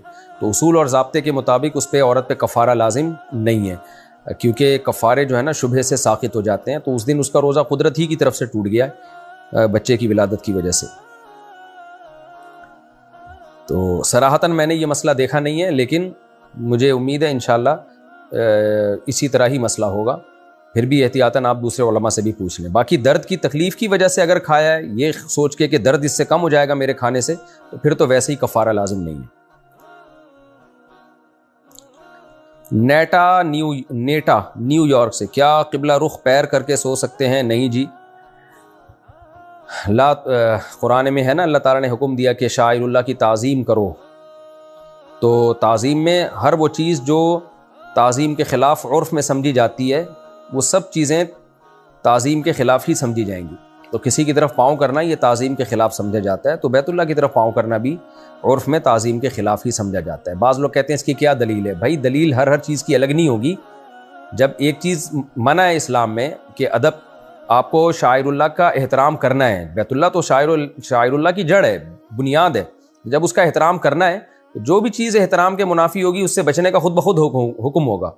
اس کی مثال ایسے جیسے شریعت نے ماں باپ کے احترام کا حکم دیا. اب ابا کی طرف پاؤں کر کے بیٹھے ہوئے، تو ابا کہہ رہے ہیں کہ یار یہ تم بے اکرامی کر رہے ہو. تو آپ کے ابا کہاں حدیث میں آ کے ابا کی طرف پاؤں کرنا جائز نہیں؟ ابا کہے گا جب بے اکرامی سے منع کیا تو ہر وہ چیز جو بے اکرامی سمجھی جاتی ہے وہ بھی منع ہے. اب بعض لوگ اس سے استدلال کرتے ہیں کہ نبی صلی اللہ علیہ وسلم نے قبلے کی طرف پشت کر کے بیٹھا کرتے تھے آپ، تو اپنی جگہ ہی ایسی بنائی تھی جہاں قبلے کی طرف پشت ہو، تو پھر لوگوں کی طرف خطاب کیا کرتے تھے. بھائی پشت کرنا اس لیے جائز ہے، یہ مستثنیٰ ہے، کیونکہ بیت اللہ کی طرف پشت بھی حرام ہو جاتی نا، پھر تو بہت سخت تنگی میں پڑ جاتے لوگ. ہزاروں لاکھوں لوگ بیت اللہ جا رہے ہیں، واپس آ رہے ہیں، واپس کیسے آتے؟ کیا اونھے منہ چلتے سارے کے سارے؟ تو اس لیے نبی صلی اللہ علیہ وسلم نے اپنے عمل سے بتا دیا کہ بیت اللہ کی طرف آپ پشت کر سکتے ہیں، کیونکہ یہ ضروری ہے. اس کے بغیر یہی حرج ہوگا، امت حرج میں پڑ جائے گی. لیکن پاؤں کرنا بیت اللہ کی طرف اس میں کوئی ضرورت نہیں ہے. واضح طور پہ یہ بے ادبی معلوم ہوتی ہے، اس لیے اس سے یہ جائز نہیں ہے. البتہ کہیں ضرورت ہو نا، ضرورت تو پھر جائز ہے. اب جیسے ہسپتال میں بعض دفعہ مریضوں کے بستر ہی اس طرح سے لگے ہوئے ہوتے ہیں کہ ان کے پاؤں بیت اللہ کی طرف جا رہے ہیں، اور ان کے لیے اس بستروں کو ٹرن کرنا بھی ممکن نہیں ہوتا. کمرے میں پھر وہ بستر ایڈجسٹ ہی نہیں ہوتے اتنے سارے، تو وہاں مجبوری ہے، تو وہ جائز ہے. اسی طرح آپ کہیں بھی جا رہے ہو، آپ سونے کے لیے لیٹے، تو آپ کو نہیں پتا قبلہ کدھر ہے، تو بس آپ سو جائیں. ہاں پہلے سے پتا ہو کہ قبلہ ادھر ہے، پھر وہاں پاؤں نہ کریں، کیونکہ بعض لوگ اس میں وہم میں بھی پڑتے ہیں. اب لیٹنے سے پہلے ہر ایک سے پوچھ رہے ہوتے ہیں بھائی قبلہ کدھر ہے، پاؤں تو نہیں ہو جائیں گے؟ بھائی اب سفر میں ہو آپ، جگہیں ویسے ہی کم ہوتی ہیں، تو کیوں سوال پوچھ کے اپنے اوپر پابندیاں لگا رہے ہو؟ پہلے سے پتہ چل جائے ادھر قبلہ ہے، وہاں پاؤں نہ کریں. پتہ نہیں ہے تو بس آپ آرام سے سوئیں، اس میں زیادہ وہم کرنے کی اور اپنے آپ کو ٹینشن میں ڈالنے کی ضرورت نہیں ہے. شبنم صاحبہ نیپال سے، میرے جیٹھ ہر وقت تبلیغی جماعت میں جاتے ہیں، ماں باپ اور بیوی کی مرضی کے بغیر، اور کوئی کام نہیں کرتے. ان کے 6 بچے ہیں. جب ماں باپ کام کرنے کا کہیں تو ان کو گالیاں دیتے ہیں، اور یہی تو کام کر رہے ہیں آج کل. آپ نے کہا کوئی کام نہیں کر رہے، تو یہ بہترین گالیوں والا کام کر رہے ہیں. اور گھر کی چیزیں توڑتے ہیں. لو بھائی ایک اور کام بھی کیا انہوں نے، آپ کہہ رہے ہیں کام نہیں کرتے. ان کی وجہ سے ان کی بیوی بہت پریشان ہیں. کیا کیا جائے؟ کیا ایسے جماعت میں جانا جائز ہے؟ بھائی جماعت میں تو لوگ نکلتے ہیں، تبلیغ والے ان کو بتاتے ہیں کہ دین سیکھنے کے لیے نکلو، اور دین میں 2 چیزیں داخل ہیں، اللہ کے حقوق اور اللہ کی مخلوق کے حقوق. تو اگر وہ مخلوق کے حقوق پامال کر رہے ہیں، گھر کی جو بیسک ذمہ داریاں وہ نہیں اٹھا رہے، تو ان کا تو تبلیغ میں نکلنا جائز ہی نہیں ہے. اور تبلیغ جماعت کے اکابر کو بتایا جائے تو ان پہ پابندی لگائیں گے. بعض دفعہ بزرگوں کو پتہ نہیں ہوتا، تبلیغ میں لوگ پرسنلی بہت سارے حقوق ضائع کر رہے ہوتے ہیں. تو گھر کا نان نفقہ، گھر کی بیسک ضرورتیں ان پر لازم ہے پوری کریں، اس کے بعد تبلیغ میں جائیں. وہ اور گھر کی چیزیں جو توڑ دی ہیں ان کو جڑوانے کا انتظام بھی کریں، اور جو گالیاں وغیرہ انہوں نے دی ہیں تو اس پہ بھی توبہ استغفار کریں. ماں باپ کو تو کے ساتھ تو بد کلامی بہت سخت گناہ ہے. ظاہر صاحب گجرات سے، اگر کوئی ایسا عمل کرے جس سے سارے گناہ معاف ہو جائیں تو کیا ان گناہوں کے بارے میں قیامت کے دن پوچھا جائے گا؟ کبیرہ گناہ پورے طور پہ معاف کرنے کا جو وعدہ ہے نا اللہ کا، وہ سچی توبہ کا ہے. سچی توبہ کریں تو انشاءاللہ قیامت کے دن پھر اس کے بارے میں سوال نہیں ہوگا. باقی کوئی ایسا عمل نہیں ہے صغیرہ گناہ تو معاف ہوتے ہیں، کبیرہ کے بارے میں تو شریعت کا اصول یہی ہے کہ توبہ کے بغیر معاف نہیں ہوتے. اگر ہاں اللہ نے اپنی رحمت سے کسی کو معاف کر دیا تو ایک الگ بات ہے، تو اس لیے توبہ کو فوکس کرنا چاہیے. قبرستان میں جانور پالنا کیسا ہے؟ قبرستان کی جگہیں وقف کی جگہ ہوتی ہیں، پرسنل پراپرٹی نہیں ہوتی، تو اپنی پرسنل چیزیں وہاں پر آپ نہیں پال سکتے. ہاں کسی کا ذاتی قبرستان ہے، ذاتی زمین ہے، پھر وہ جو مرضی پالے، لیکن ایسے جانور جس سے قبروں کی بے حرمتی ہو تو وہ ٹھیک عمل نہیں ہے. اظہر صاحب انڈیا سے، اگر کسی کی بیوی ناجائز تعلقات سے باز نہ آئے جبکہ بچے بھی ہوں تو کیا کیا جائے؟ بھائی ہم تو شرعی مسئلہ بتا سکتے ہیں کہ اس کو طلاق دینا بھی جائز ہے، رکھنا بھی جائز ہے. اب بندہ خود فیصلہ کرے کہ کرنا کیا ہے. تو میں یہ مشوروں کا چینل تو نہیں ہے نا. بعض دفعہ طلاق دینا زیادہ فائدہ مند ہوتا ہے، جان چھڑائیں ایسی عورت سے، اور بعض دفعہ طلاق نہ دینا زیادہ فائدہ مند ہوتا ہے. طلاق دی تو وہ بچوں کا مسئلہ خراب ہوتا ہے. بہتر تو یہی ہے کہ ایسی عورت کو فارغ کر دیا جائے، طلاق دے دی جائے، افضل تو یہی ہے. لیکن فرض نہیں ہے، ہر آدمی کی اپنی مجبوریاں ہوتی ہیں، اور ہر ایک کی غیرت کے غیرت بھی لوگوں میں معیار بھی الگ الگ ہوتا ہے. کچھ میں غیرت بہت زیادہ ہوتی ہے، کچھ میں غیرت کے علاوہ جو باقی چیزیں وہ بہت زیادہ ہوتی ہیں. تو خود فیصلہ کرے بندہ کہ کیا کرنا ہے. محمد دلشاد یو پی سے، بغیر وضو کے اذان دینا کیسے جائز ہے؟ مفتی صاحب ایک لڑکی نے آپ کا بیان سن کر ایک شادی شدہ آدمی سے شادی کر لی، کمارا کا انتظار نہیں کیا، اب اس کا شوہر بہت زیادتی کر رہا ہے، تو سب لوگ آپ کا نام لے کر تانا دے رہے ہیں کہ اور سنو مفتی صاحب کے بیانات اور کرو ان کی باتوں پر عمل. میرے بیانات اس لڑکی نے نہیں سنے، اگر سنے ہوتے تو وہ یہ حرکت نہ کرتی. میں نے لڑکیوں کو کبھی ترغیب نہیں دی ہے کہ آپ کسی مرد کی دوسری بیوی بنیں. آپ یقیناً بنیں، جب کمارا کوئی اچھا رشتہ نہ مل رہا ہو تو بنیں آپ، یا کوئی دوسری شادی کرنے والے میں کوئی سرخاب کے پر لگے ہوئے ہیں تو بہت ہی الگ ہٹ کے ہے وہ. تو میں نے کبھی بھی نہیں ترغیب دی ہے. میں لڑکیوں کو ہمیشہ یہی کہتا ہوں کہ آپ کسی شخص کی دوسری بیوی نہ بنیں، آپ پہلی بیوی بنیں کسی کی. آپ کو کیا ضرورت ہے جب پہلی کمارے کا رشتہ مل رہا ہے تو آپ کسی کی دوسری بیوی بنیں؟ آپ نے اپنا فائدہ دیکھنا ہے. اور اگر آپ کو لگے کہ یہ بندہ بہت ہی زبردست ہے یا آپ کو کوئی کمارے کا رشتہ مل نہیں رہا تو پھر اس کو بہت زیادہ پرکھیں، کیونکہ 2 شادیاں کرنے کو نبھانا یہ زیادہ مشکل کام ہے، تو یہ ہر آدمی نہیں کر سکتا. تو میرے بیانات میں اس بات کا بار بار تذکرہ ہے. تو جس لڑکی کا آپ نے تذکرہ کیا کہ میرے بیان سن کے اس نے شادی کی ہے، اس نے میرے بیان نہیں سنے. اگر سنے ہوتے سارے بیان، پورے بیان، تو پھر وہ یا تو یہ شادی کرتی نہیں، کرتی تو 100 دفعہ سوچتی کہ کیا یہ مرد اس لائق ہے کہ 2 کو پال لے گا اور اس میں یہ صلاحیت ہے. تو یہ بہت اچھی طرح پرکھنے کے بعد یہ کام کرتی.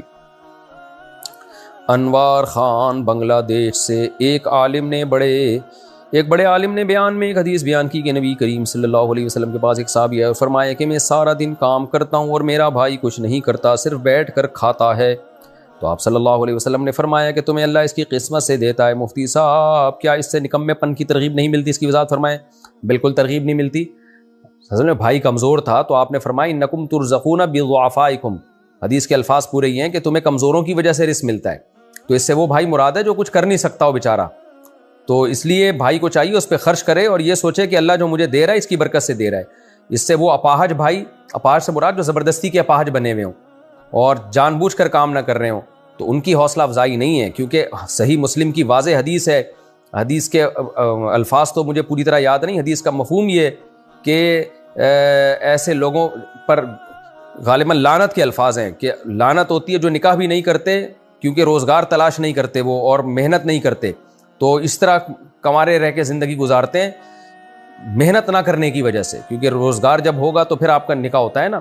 تو ایسے لوگوں پہ تو نبی صلی اللہ علیہ وسلم کی بہت شدید وعید ہے.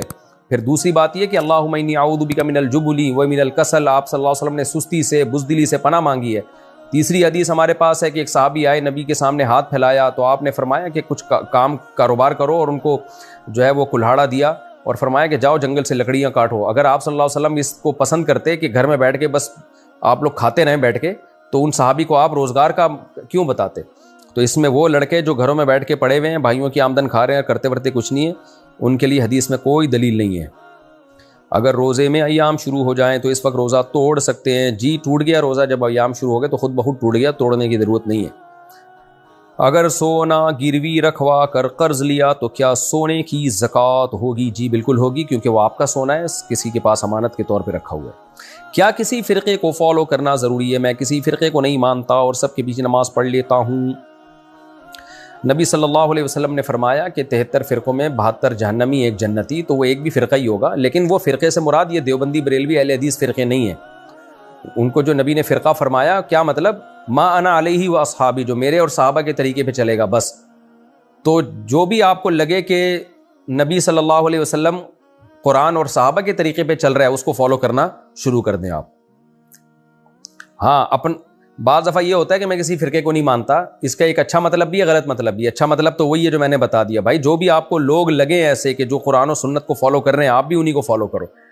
لیکن اس کا غلط مطلب یہ ہے کہ یہ سارے جتنے بھی ہیں سب غلط ہیں، میں ان میں سے کسی کو نہیں مانتا، اب میں کوئی نئی چیز لاؤں گا مارکیٹ میں. اس کا مطلب اب آپ ایک نیا فرقہ بنا رہے ہو، جبکہ حدیث میں آتا ہے امت گمراہی پہ جمع نہیں ہو سکتی. تو یہ سارے جتنے بھی مسلمان چل رہے ہیں اس وقت سب غلط ہو گئے اور آپ صحیح ہو گئے، یہ نہیں ہو سکتا. تو کیونکہ حدیث میں آتا ہے امت گمراہی پہ، ایک سیکنڈ کے لیے بھی حدیث کا مفہوم یہی ہے کہ ایک سیکنڈ کے لیے بھی سارے لوگ غلط نہیں ہو سکتے، تو کوئی تو ان میں صحیح ہوگا نا. تو اس لیے جو آپ کو لگے کہ جو لوگ ایسے ہیں جو قرآن و سنت اور صحابہ کو فالو کر رہے ہیں، جو آپ کو لگیں تو آپ انہی میں اپنے آپ کو شامل کریں. اچھا میرے بھائی، ہاں کہاں چلا گیا؟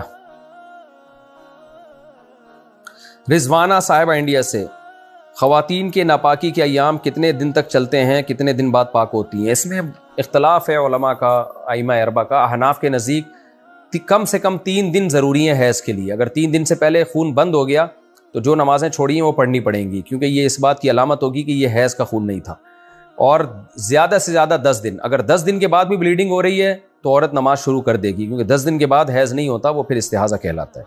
تو حیض کے کم سے کم 3 دن اور زیادہ سے زیادہ 10 دن، اور 2 حیض کے درمیان کم سے کم 15 دن کا وقفہ ضروری ہے. 15 دن سے پہلے اگر بلیڈنگ شروع ہو گئی تو وہ بھی حیض نہیں ہے. عامر انصاری انڈیا سے، اگر خواب میں اپنا ہی خون دکھ رہا ہو تو اس کا کیا مطلب ہے؟ کچھ مطلب نہیں ہے بھائی. رات کو آپ پیٹ ہلکا رکھ کے سویا کریں، اور پیٹ جب بھرا ہوا ہوتا ہے تو اس طرح کی اوٹ پٹانگ چیزیں بہت زیادہ نظر آتی ہیں. پیٹ ہلکا کر لیں، خون بند ہو جائے گا. پھر بھی بند نہ ہو پھر دوبارہ رابطہ کریں. عزیز الرحمان، میں آپ کو ڈاکٹر کا بتاؤں گا انشاءاللہ، اس سے ٹھیک ہو جائے گا مسئلہ. عبد الرحمان صاحب انڈیا سے، یا علی یا اور یا غوث اعظم کہنا کیسا ہے؟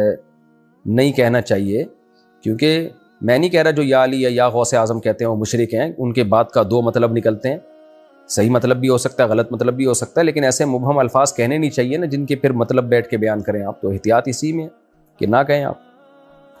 التمش لکھنؤ سے، اگر گھر میں مرد نہ ہو تو عورت گھر میں جماعت کرا سکتی ہے؟ عورت کے لیے جماعت کرانا مکروہ ہے، تو انفرادی نماز پڑھے عورت. کسی نے میرے رشتہ دار کی برائی کی اور میں نے جا کر اس رشتہ دار کے سامنے کہہ دی، کیا یہ غیبت ہے؟ غیبت، اس نے غیبت کی ہے، آپ نے پھر اس کی غیبت کر دی، تو دونوں برابر کے مجرم ہیں. اس کو جا کے کیوں بتایا کہ وہ آپ کی برائی کر رہا تھا؟ اس سے تو نفرتیں پھیلیں گی، لڑائیاں ہوں گی. پاکستان سے نے پوچھا جی، گھر میں بہت چیونٹیاں ہیں، اس کا کیا کریں؟ چلتے پھرتے بھی پیروں کے نیچے آتی ہیں، بستر پر بھی تھوڑی بہت ہوتی ہیں، مر جائے تو ڈر لگتا ہے. اللہ آپ کو نیک صالح بنائے، آمین. بھائی ان کا نہ ڈرا کریں، چیونٹیاں آتی ہیں پاؤں کے نیچے آنے دیں، جان بوجھ کر بلا وجہ چیونٹی کو نہ ماریں. اور گھر کے اندر اگر چیونٹیاں آئیں تو وہ تو مارنا ہی پڑتا ہے، ان کو تنگ کرتی ہیں وہ، تو کوئی پوچا فنائل وغیرہ کا لگا لیں تاکہ وہ مر جائیں. ہاں، گھر کے باہر جا کے چیونٹیوں کو تنگ نہ کریں. تو اپنے گھر میں اگر چیونٹیاں بہت ہیں ان کو مار دیں، چلتے پھرتے پیروں کے نیچے آ جائیں، کوئی مسئلہ نہیں ہے. بستر پر بھی تھوڑی بہت ہوتی ہے تو نہ ہو تو زیادہ اچھا ہے، مر جائیں تو ڈر لگتا ہے، تو ان کا حساب آپ سے نہیں ہوگا، آپ کو ڈر نہیں لگنا چاہیے. سمیر صاحب سواس سے، مجھے ایک دوست نے بتایا کہ ہم پاکستان میں جو میڈیسن استعمال کرتے ہیں تو یہ دواؤں کی کمپنیاں حلال سرٹیفائڈ نہیں ہوتی اور ان کی دوائیوں میں حرام اجزا بھی شامل ہوتے ہیں.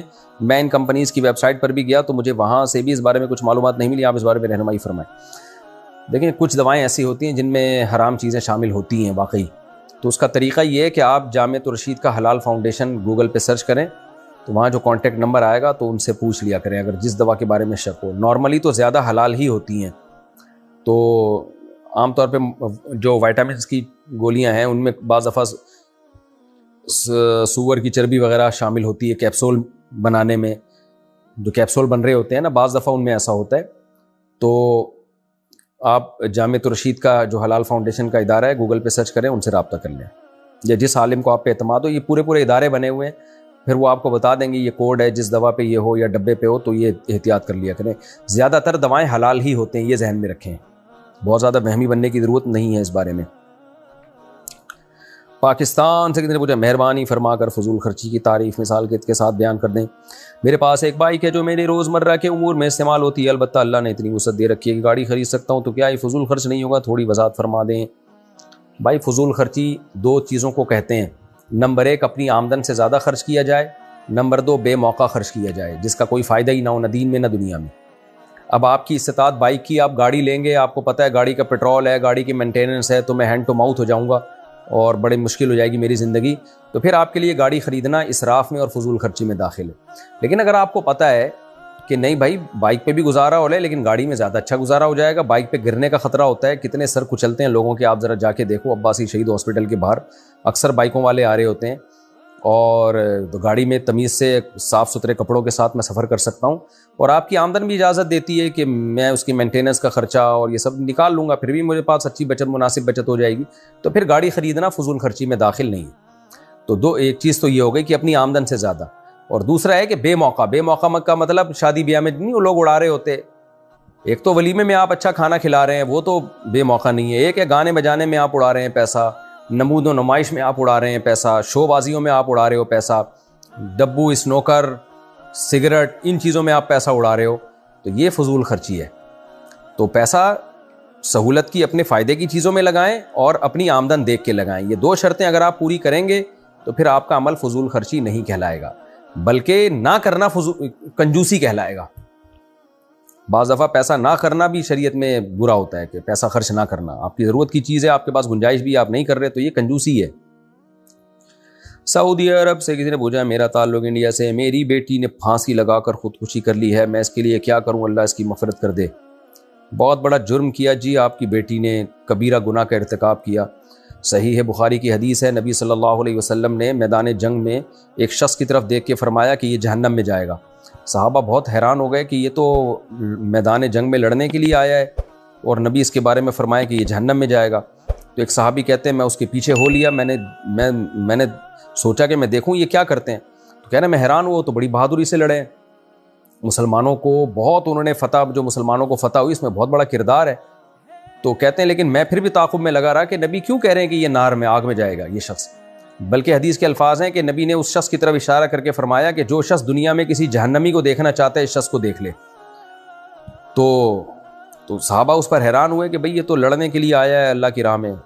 تو وہ صحابی کہتے ہیں میں اس کے پیچھے پیچھے رہا، جہاں تک کہ جب دیکھا نا وہ بہت بہادری سے لڑا وہ شخص اور زخموں میں چور ہو گیا، تو جب وہ بالکل دیکھا اس کے اتنے زخم لگے تھے کہ شدید تکلیف میں تھا، تو اس نے کیا کیا کہ اپنی جو ہے نا وہ تیر نکالا، ایک کمان، اس سے جو تیر کا رکھنے کا برتن ہوتا ہے نا جو بھی، تو اس سے اس نے تیر نکالا اور اپنے سینے میں لگا کے آر پار کر دیا، اور ایک روایت میں آتا ہے اپنے گلے کو کاٹ دیا اس نے، تو خودکشی کی مطلب یہ۔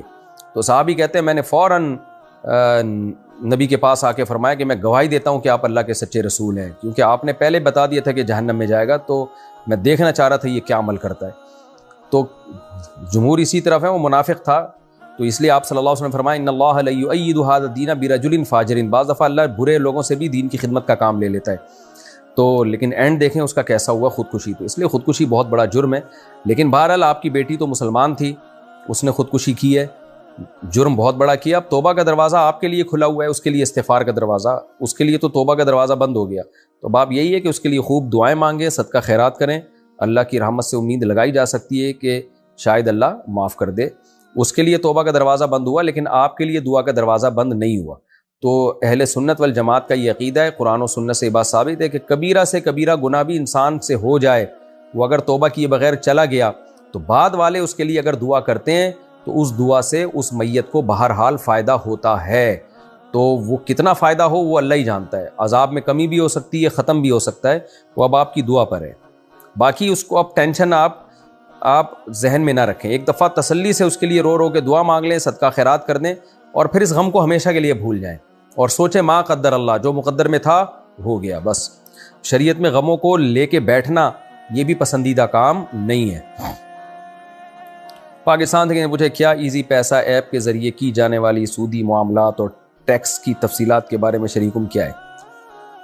کیا اس پر کوئی خاص پابندیاں یا رہنما اصول ہیں جن پر عمل کرنا ضروری ہے؟ بھائی مجھے تو پورا آپ نے اکنامکس کا پیپر بنا کے دے دیا ہے، تو آپ کوئی اسپیسیفک سوال پوچھیں گے تو میں اس کا جواب دوں گا کہ ایزی پیسے میں یہ ٹرانزیکشن ٹھیک ہے یا نہیں ہے، سودی معاملات میں فلاں معاملہ سودی ہے یا دیکھنے میں سودی ہے، تو یہ سب چیزیں آپ کوئی مسئلہ پوچھیں تو جواب دوں گا. تو پورا آپ نے تو رپورٹ مانگ لی ہے مجھ سے. 12 سے کسی نے پوچھا ہے فرض نماز میں امام کو لقمہ دینا جائز ہے؟ نہیں جائز ہے بھائی، فرض نماز میں غلط تلاوت تھوڑی کرنے دیں گے امام صاحب. ڈیرہ غازی خان سے کسی نے پوچھا میری عمر 21 سال ہے، میں غیر محرم لڑکیوں کے ساتھ فون پر گپ شپ اور دوستیوں میں ملوث رہی ہوں. غیر محرم لڑکوں کے ساتھ فون پر گپ شپ اور دوستیوں میں ملوث رہی ہوں، مگر مجھے اپنی غلطی کا احساس ہو گیا اور میں نے توبہ کر لی اور پردہ کر لیا، مگر ایک بار پھر غلطی میں مبتلا ہو گئی تھی، مجھے دوبارہ احساس ہوا، کوئی نصیحت فرما دیں، آئندہ توبہ پر قائم رہوں. شادی کے لیے وظیفے بتا دیں. شادی کے لیے تو وظیفہ یہی ہے اللہ میری شادی کرا دے کسی اچھی جگہ، اور وہ پڑھ لیا کریں سورہ فرقان کا آخری رکوع ہے نا، ربنا هب لنا من ازواجنا وذرياتنا قرة اعين واجعلنا للمتقين اماما، یہ دعا پڑھا کریں زیادہ سے زیادہ. باقی اللہ آپ کو اس توبہ پر قائم رہنے کی توفیق عطا فرمائے. توبہ کیا آپ نے تو اب اس گناہ کو بھول جائیں اور ہرگز دوبارہ اس گناہ کے قریب نہ پھٹکیں. جن لڑکیوں کی شادیوں سے پہلے دوستیاں ہوتی ہیں نا فون پہ، ان کی شادی کے بعد کی زندگی بھی اکثر و بیشتر ناکام ہو جاتی ہے، برباد ہو جاتی ہے. تو اللہ رسول کے حکم کو فالو کرنے میں ہی عافیت ہے، اسی میں دین کا بھی فائدہ دنیا کا بھی فائدہ. تو آئندہ کبھی یہ حرکت نہ کریں یا جرم نہ کریں اور اب اپنے نکاح کی آپ کوشش کریں. حافظ سائم نیکا پور سیالکوٹ، میرا سوال یہ کہ ہمارے محلے میں جو مسجد ہے وہاں کا خطیب صحیح مسئلہ نہیں بیان کرتا اور کچھ بدعات کو بھی فروغ دیتا ہے، میرا اس امام کے پیچھے نماز پڑھنا کیسا ہے؟ جب تک مشرک نہیں ہے نماز پڑھنا تو جائز ہے، لیکن یہ کہ آپ محبت سے تمیز سے امام صاحب کو پیار محبت سے سمجھا دیں، نہیں سمجھتے تو چھوڑ دیں اپنے حال پہ، فتنہ فساد نہ پھیلائیں. دانش صاحب انڈیا سے، اسرائیلی کمپنی میں کام کرنا کیسا ہے؟ میں آئی ٹی کمپنی میں کام کرتا ہوں، میرا دوست جہاں کام کرتا ہے وہاں بھی ایک ویکینسی موجود ہے، تو اس بارے میں پوچھنا ہے. جائز ہے، ملازمت کہیں بھی کی جا سکتی ہے. کوئی بائیکاٹ کرنا چاہے تو بھی اچھی بات ہے. اگر کوئی یہ سمجھتا ہے کہ نہیں بھی میں اسرائیل کی کمپنی میں جاب نہیں کروں گا تو یہ اس کا اور اللہ کا معاملہ ہے. مفتی کا کام تو صرف مسئلہ بتا دینا ہوتا ہے، جائز ناجائز. پاکستان سے کسی نے پوچھا اگر میں کسی کاروبار میں سرمایہ کاری کروں اور کل فروغ کا ایک مخصوص فیصد منافع کے طور پر لوں تو کیا یہ آمدن حلال ہوگی؟ مثال کے طور پر اگر میں 1 کروڑ روپے کاروبار میں لگاتا ہوں، معاہدہ یہ ہوا کہ مجھے کل فروغ کا 2% ملے اور ایک مہینے میں کاروبار کی فروغ 50 لاکھ روپے ہو، جس کے نتیجے مجھے 1 لاکھ روپے ملے، تو کیا یہ آمدن جائز ہوگی؟ اور اگر کاروبار کو نقصان ہوا، جیسے کہ اگر ان کے اخراجات 55 لاکھ ہوں، تو ایسی صورت میں کیا حکم ہوگا؟ یہ جائز ہے کاروبار، بس اس میں ایک چیز ایڈ کر لیں کہ اگر آپ نقصان ہوا تو پھر آپ اپنے سرمایہ کا جو تناسب ہے اس کے بقدر نقصان میں شریک ہوں گے. نقصان میں پرسنٹیج کے حساب سے شرکت نہیں ہوتی، پرسنٹیج کے حساب سے شرکت صرف پروفٹ میں ہوتی ہے. نقصان میں آپ کو جو جتنا پرسنٹ آپ کا کی انویسٹمنٹ ہے، ٹوٹل انویسٹمنٹ میں جتنی آپ کی انویسٹمنٹ ہے، تو نقصان بھی آپ کو اتنے پرسنٹ پورا اٹھانا پڑے گا. بندہ اے بٹا باز سے، میرے بہنوئی مجھ سے کسی بات پر ناراض ہیں. ناراضی کے چند دنوں کے بعد انہوں نے میری بہن کو برا بھلا کہتے ہوئے یہ الفاظ کہے کہ اگر تم نے اپنے بھائی سے بات کی، ملاقات کی تو تم کو طلاق ہے. محترم اب جبکہ اس بندے نے مشروط طلاق دے دی ہے تو اب میں بہن سے نہ بات کر سکتا ہوں، نہ مل سکتا ہوں. محترم اب مسئلے حل بتائیں کیا کروں تاکہ بہن کو طلاق بھی نہ اور معاملات بھی ٹھیک ہو جائیں. یاد رہے کہ ہماری ایک ہی بہن ہے، ہم اسے نہیں چھوڑ سکتے. آپ کے بہنوئی نے بہت بڑا ظلم کیا، زیادتی کی ہے. 2 جہالتیں، ایک تو بھائی سے بات کرنے پر پابندی، یہ بھی خطر اہمی، اور پھر اس کو طلاق کے ساتھ مشروط کر دیا.